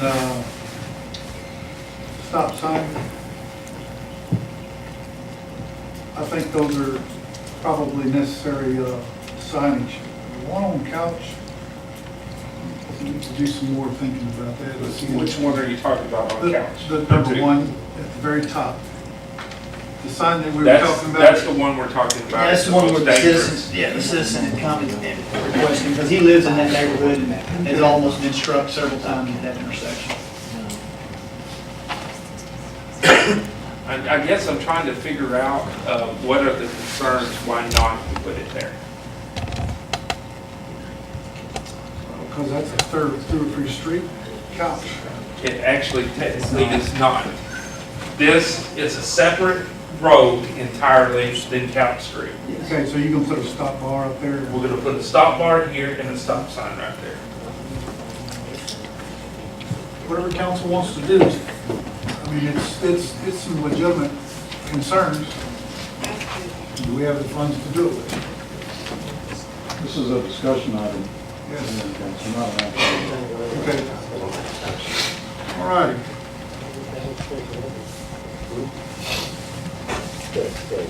Moving on to item D, discuss and consider necessary actions in the reallocation of the budget, police department, personnel salaries as it relates and affects to the part-time police officer position and full-time officers.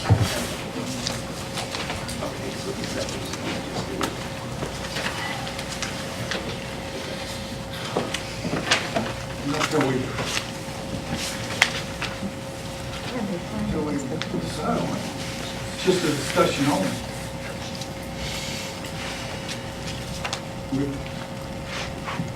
Terry, did I request in my original request a discussion and take necessary actions on my request for that item number U?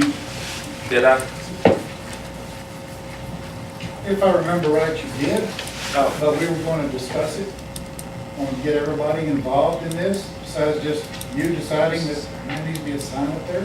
well, technically, it's not just me deciding it, it's another city council member bringing it to my attention Okay. based on complaints for there. And Terry, did I ask this to be discussed and take necessary action for item number U We will. in my request? I did. Okay. I've already moved on to item V. You did, chief, but evidently didn't get worded on the form right, so we'll have to put it, I guess, on next month's agenda for to take action. Okay. Thank you, sir, for doing that for me.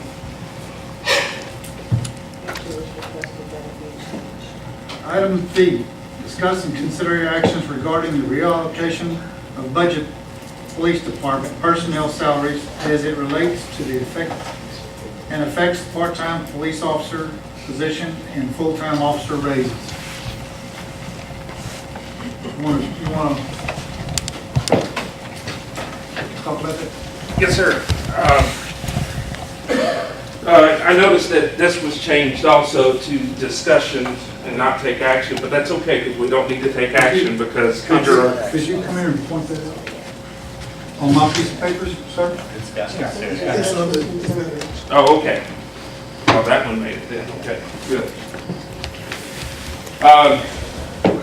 The 2013-2014 budget was approved by the city council. The police department, my sergeant and I have sat down and discussed some issues that have came about since our approval of the budget. The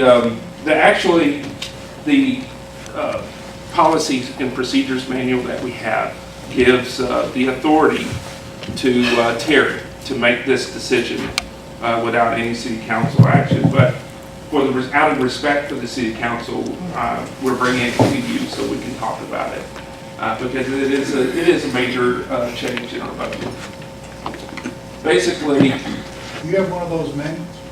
I'm sorry? Do you have a manual that you're talking about? Policy and procedure manual? Did you bring with you? I have one in my office. Would you have one? Yeah. Please read it.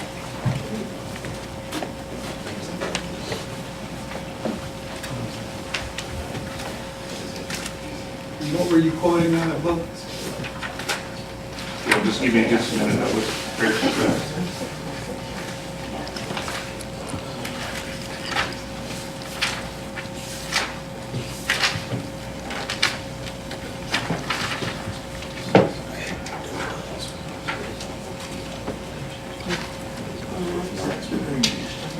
It says under section 8.05 approving authority, the city administrator is approving authority for all payrolls and for any pay increases, decreases, or payroll transfers granted under the terms of these policies, the classification and pay plans, or the annual budget. Can I see your book?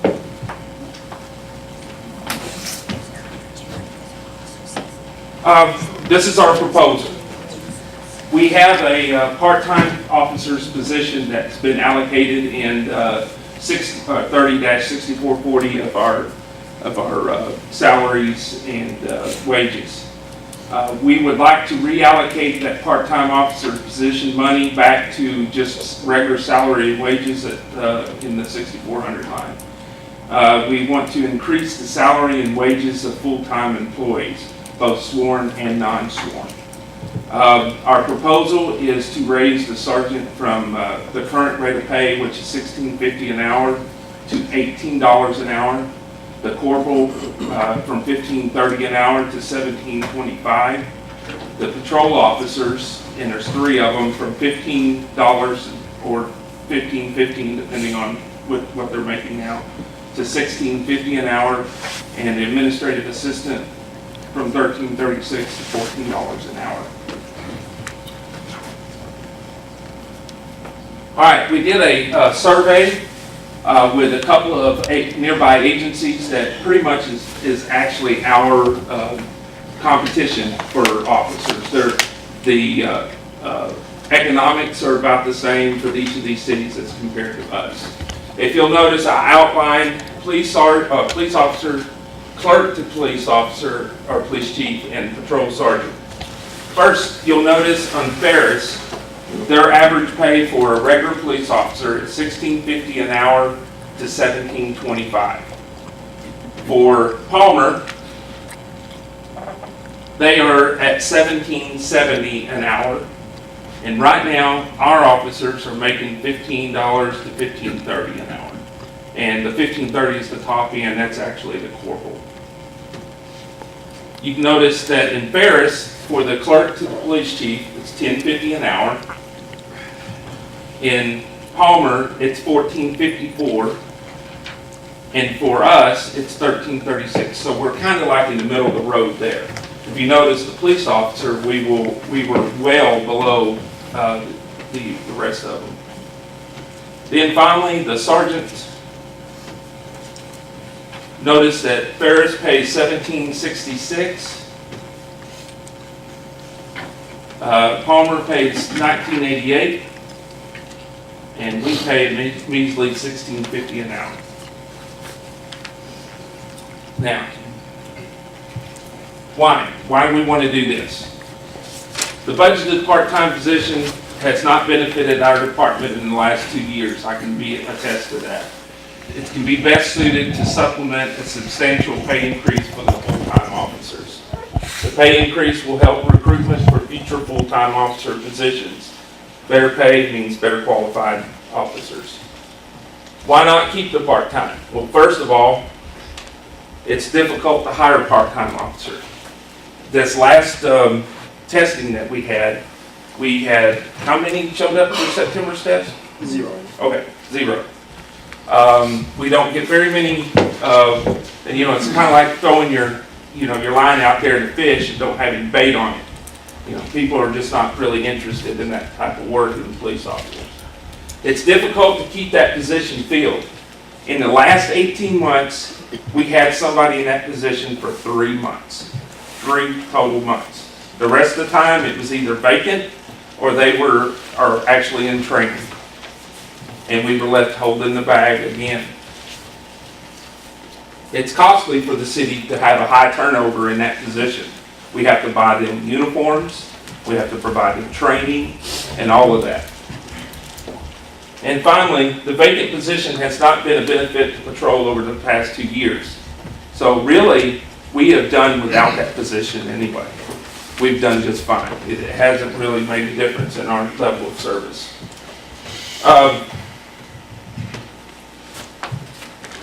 People might ask, first of all, they might say, we just got this, they just got a raise just recently. I know there's probably going to be a lot of people that try to ask that question.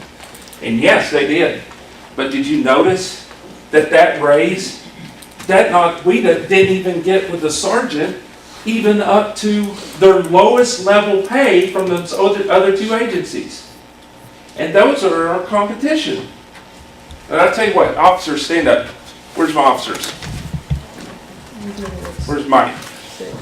Okay, I'm sorry. Let me tell you what, these guys have done a bang-up job. In the last 2 years that I've been here, almost 2.5 years, these guys have done a bang-up job, even with low pay. And I think it's time that we did something for them. And we can do that here tonight. That's why I'm asking the city council to approve this reallocation of money from part-time. And it's not going to cost us any more money. All we're doing is just moving money and putting it somewhere else. So it doesn't cost us a dime to give them more money. And then we just keep putting that in our budget every year. And it won't change. Thank you for your time. Thank you, Chief.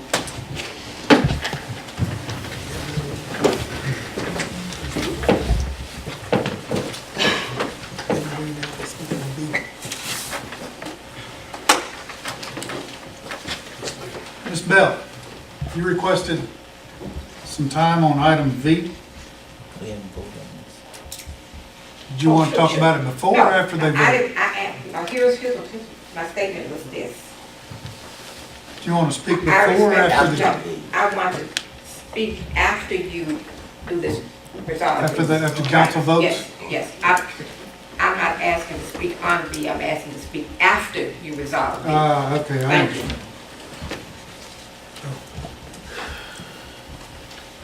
Okay, you've heard the police chief discuss the reallocation of the budgeted items. I'll make a motion to approve. I have a first on the floor to approve by Councilman Guthrie. A second by Councilman Perkins to approve the pay raises and not the pay raises, but regarding the reallocation of the budgeted items for the part-time position and the officer pay raises. All in favor? Okay. Can we get a motion as to when this should start as well?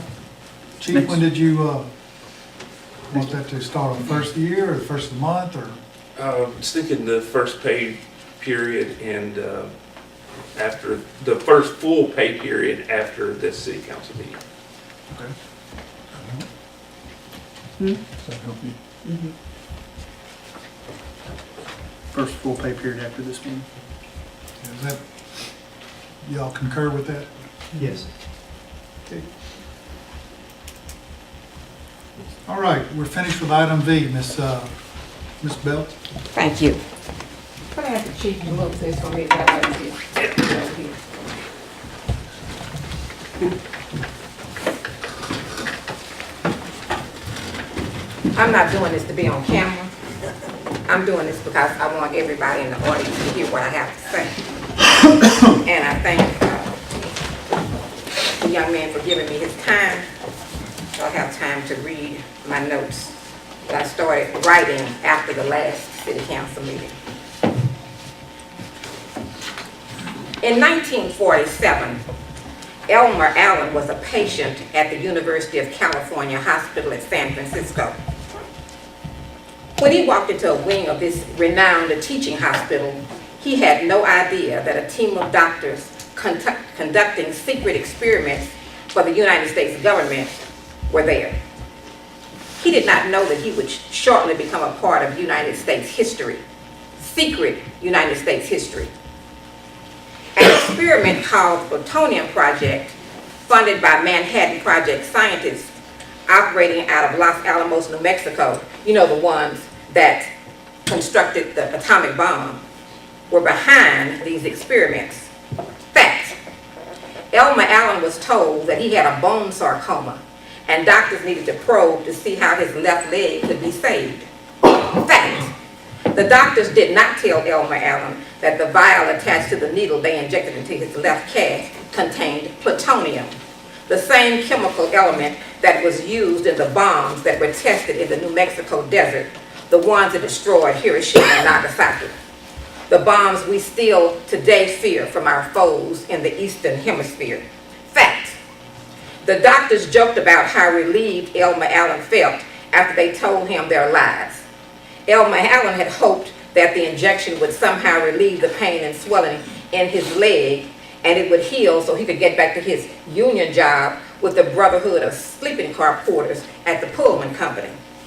Fact, the doctors at UCSF Hospital did not tell Elmer Allen that all along they planned to amputate his left leg thigh high so they could see how the plutonium affected his human body, thus creating a plan that would protect the workers who were constructing the U.S. arsenal of atomic weapons.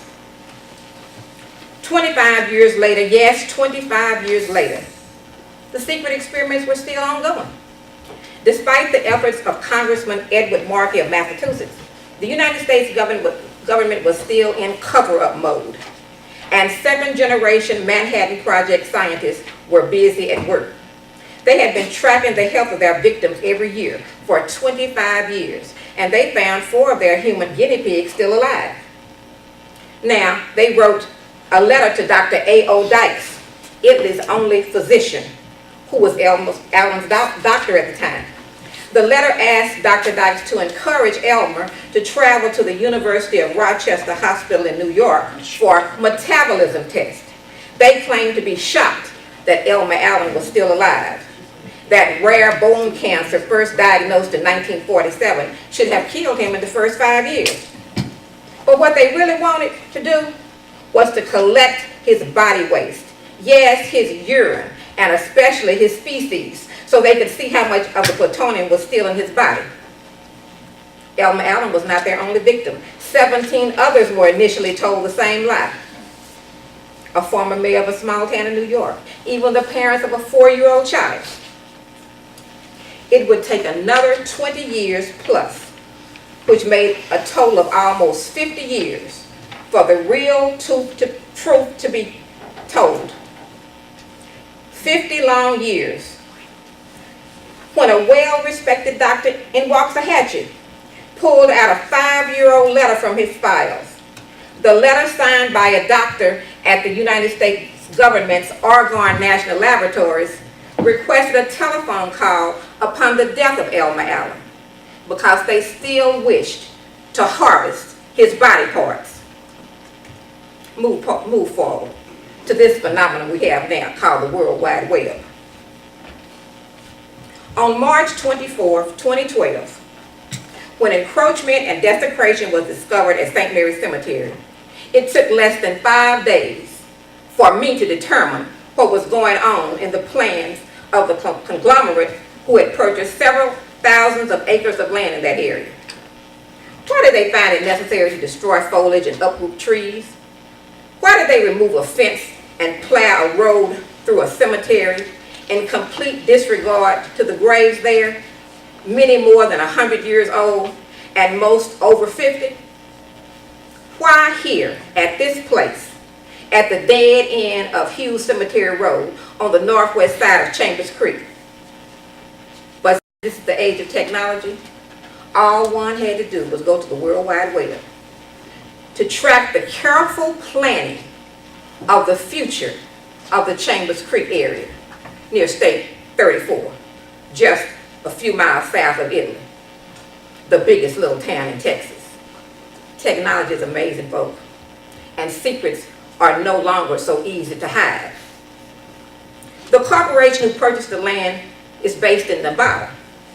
They are looking for new territory in which to expand because the cities near the Nevada casinos, as we all know, is drying up. There are some locals here in southeast Ellis County who have bought into the idea as well. This is a master plan by the masters of undercover plans. This is a blueprint for the very near future. And when uncaring, ruthless individuals are at the core of the plans, you know, the ones who will do anything to make big dollars, citizens need to have their facts straight before climbing onto any bandwagon.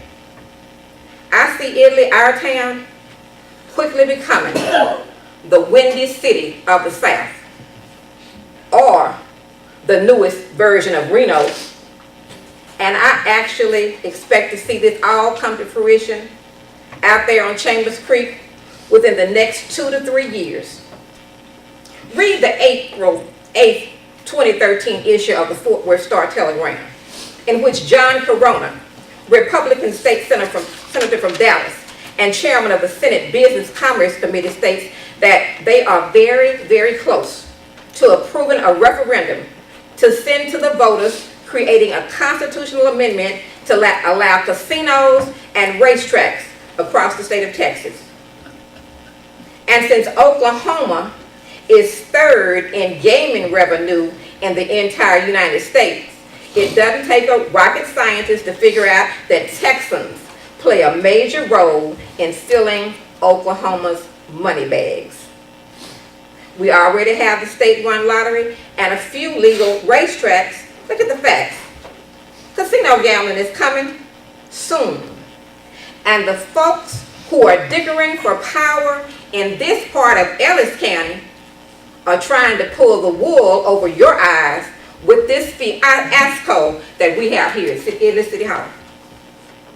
And the individuals in this room, I assure you, are not the major players in this scenario. They sit tonight in the comfort of their homes, or maybe in some secret meeting, waiting to read about this meeting on the Neotribune. Go to the Ellis County Appraisal District website and look at the surnames of the individuals who own the land out there on the other side of Chambers Creek, all the way past Avalon. See if you recognize any of the names. Go to the Ellis County Records Office and look at the surnames of the individuals who supposedly are selling but still hold interest in thousands of acres of land. I guarantee you recognize a name or two. Then go to the records of the Navarre County Cooperative, the company that supplies electricity to that entire area, and check out who owns the rights to install both above and below ground electricity for that entire area from Highway 55 back to Chambers Creek. Turn on your computer. Much longer is going A couple of minutes.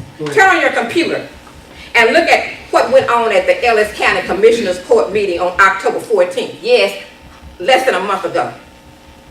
They held a public hearing to determine the vehicular speed limit on Hughes Cemetery Road. Yes, Hughes Cemetery Road, a gravel road just about a mile long.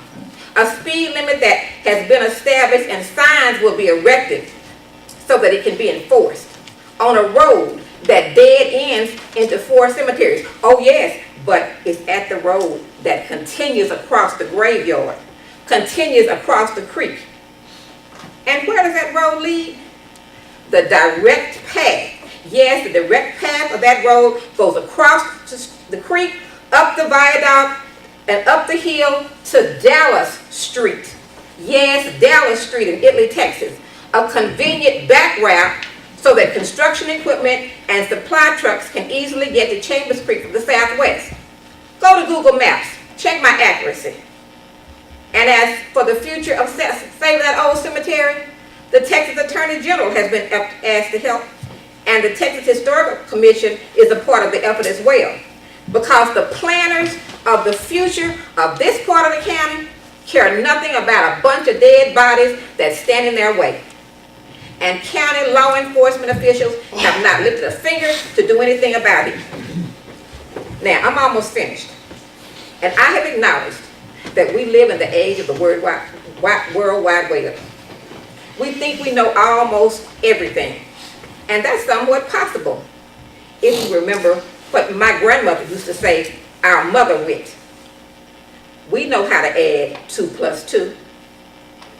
But what is happening in Ellis County, and specifically in this town, is an easy equation to solve. Stop and think. Why are we in such an upheaval now in Italy? Surely there has to be more to this than the transfer of power in the mayor's office. What's really going on? Who are the mouthpieces of these new boys on the block? Who is setting things up so that the power will easily transfer into the hands of the newbies once they start pouring concrete on the banks of Chambers Creek? I've been coming to this city council, the meetings, I probably haven't missed 3 in 7 years. And up to about 6 or 8 months ago, I can name you the 3 to 4 people who were here every month. So what's up with all this dissension at city council meetings now? Why all the false allegations about this city being separated? Something is about to happen. What draws crowds every month now? Does what you hear around town, the little issues, really make a lot of sense? And who are the real players fueling all this nonsense? Now, listen carefully, everybody. Should you hear that I slipped on a banana peel out here on the sidewalk and died from a concussion? Should you hear that on the way to St. Mary's Cemetery, a tire on my car blew out and you found me dead in a culvert? Should you hear that a private plane crashed in my neighborhood and I was one of the casualties? Please know this. Don't believe the hype. Am I paranoid? Not in the least. Am I a realist? You bet. Because I fully realize that my voice is expendable. We are dealing with another level of individuals in Ellis County now. And they apparently have very loud and arrogant mouthpieces in this city. However, this needed to be aired. And I do not hesitate to let the truth be known. Why? Because my daddy's name is Elmer Allen. Citizens of Italy, think about all the recent events we've had here in City Hall and practice your arithmetic skills.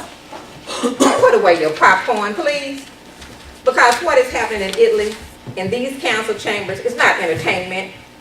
It is not a show. I repeat, what is happening in Italy is not a game. I thank you. Thank you, man.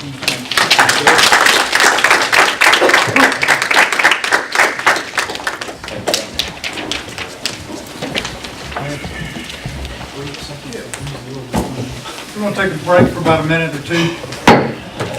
Make it 5 minutes.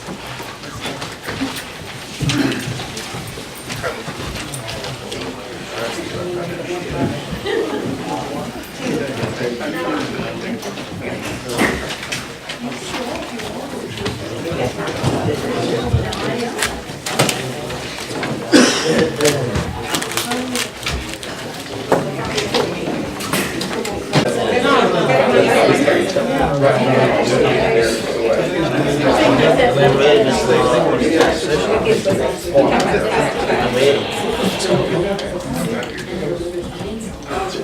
you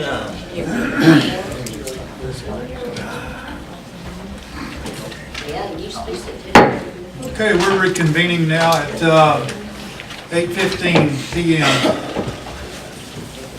Next on the agenda is item W. Mr. Stephen Farmer desires to address the city council and discuss city issues.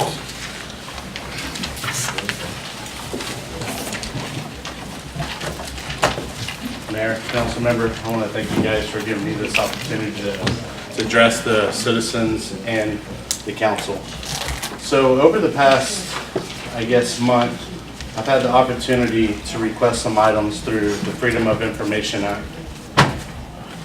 So over the past month, I've gotten about 5 or 6 letters from the city attorney. One of them stated when I requested for the city tow tickets for Helms and Harris Garage, it came back at, I would have to pay $1,175 in order to get this information. The total copies were 50 copies on the itemized list. On this itemized list, though, on the front page it stated the excess will exceed $40, which is within the state guideline. Then it says number of copies was 100. On the next page it showed the itemized list of 50 copies at $5. And then the rest was $948 for 65 hours of employee charges at an hourly rate of $15. Again, keep in mind, he is within the state law, okay?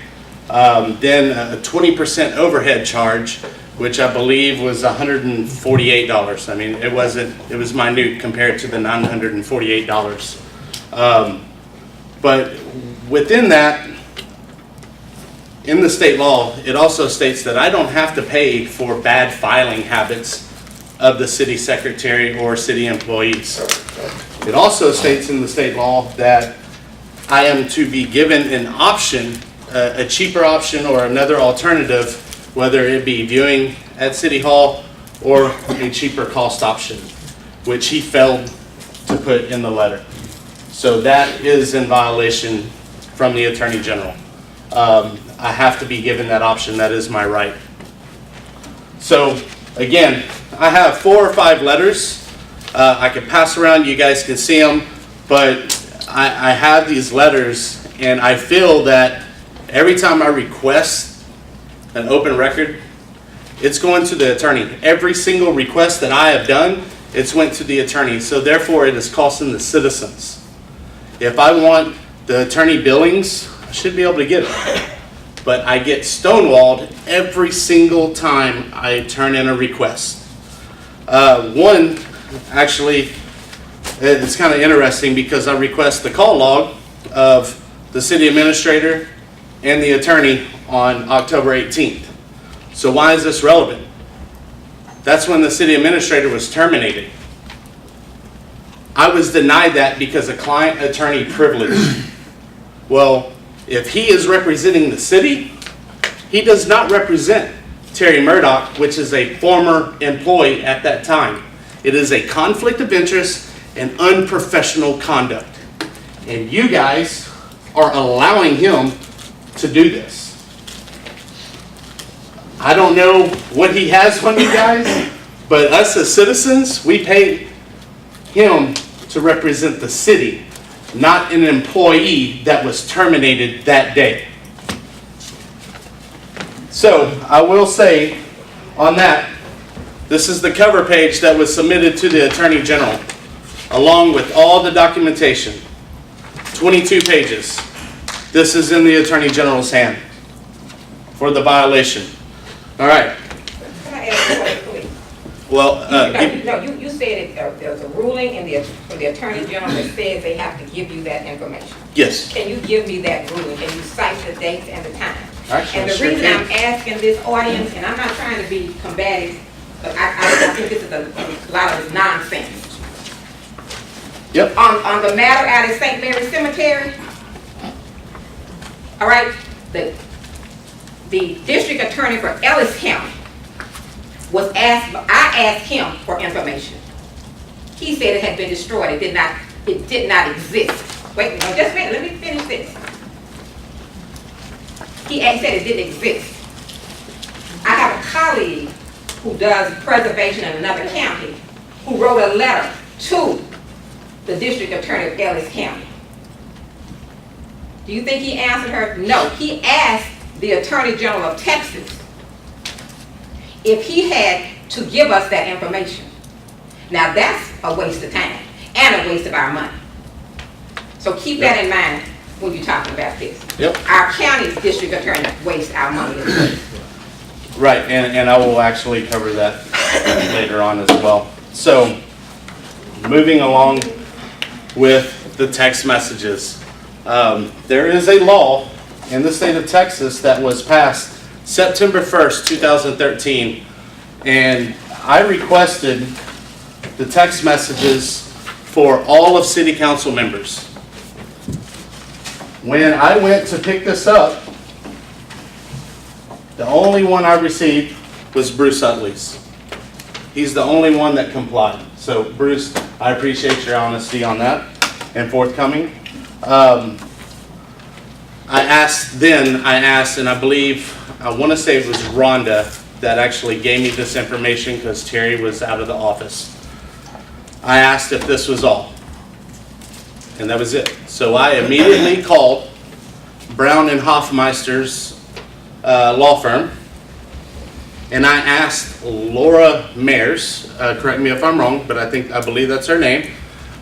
She stated that city council said they do not have cell phones or text or both. Okay? So I get home, I'm wondering about this because they all have communication. Then I text these guys. I get their phone numbers. I text them and I get replies back from everybody but Greg Richards.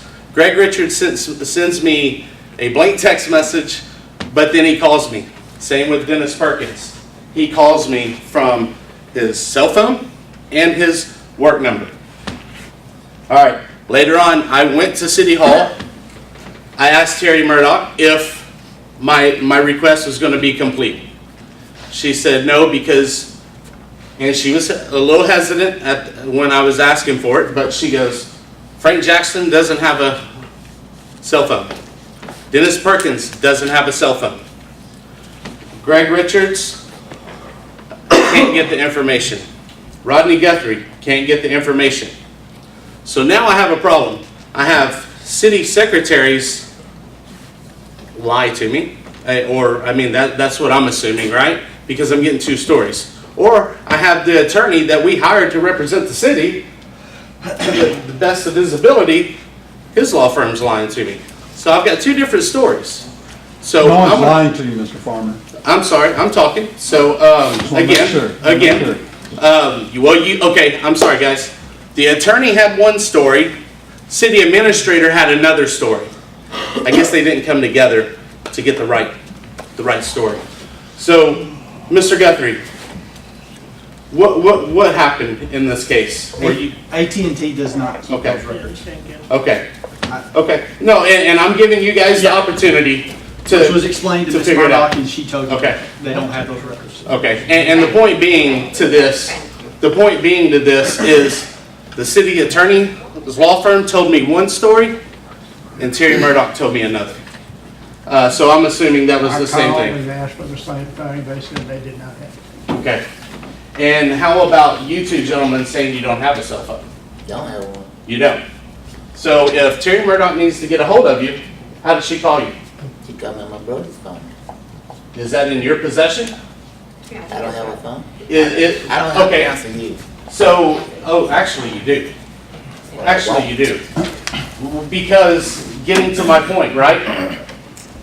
If there's a possibility of a walking quorum, the district attorney is going to get to the bottom of it. Because I did submit today that you guys denied me my rights.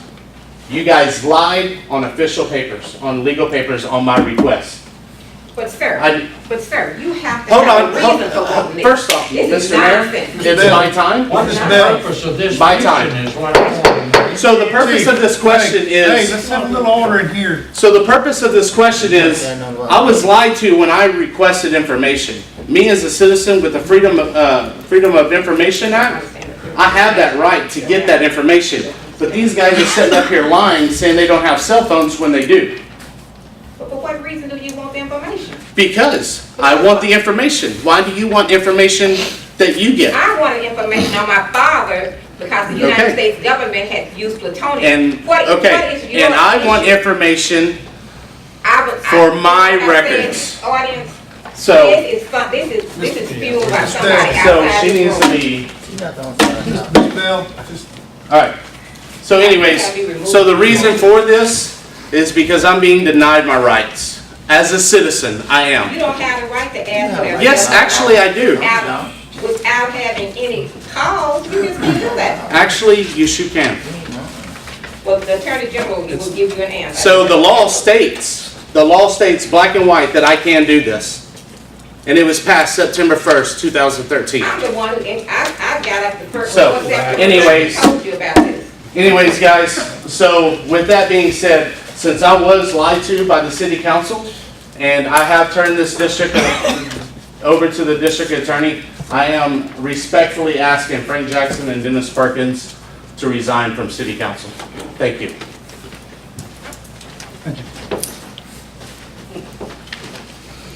Ridiculous. Utterly ridiculous.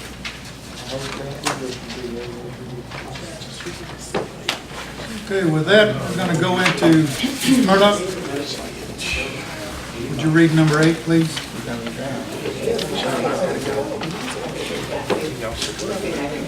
Closed session, the Italy City Council reserves the right to adjourn into executive session as authorized by Texas Government Code Section 551.074 to discuss the matter listed below. The City Council also reserves the right to consult in closed session with the city attorney on any posted agenda item pursuant to the Texas Government Code Section 551.071B. 1, deliberate legal and personnel matters relating to a grievance filed by Terry Murdoch, Texas Government Code, Section 551.074. Number 2, deliberate legal and personnel matters relating to the grievance filed by Rhonda Cochran, Texas Government Code, Section 551.074. Okay, we're going to go in closed session now at 8:28.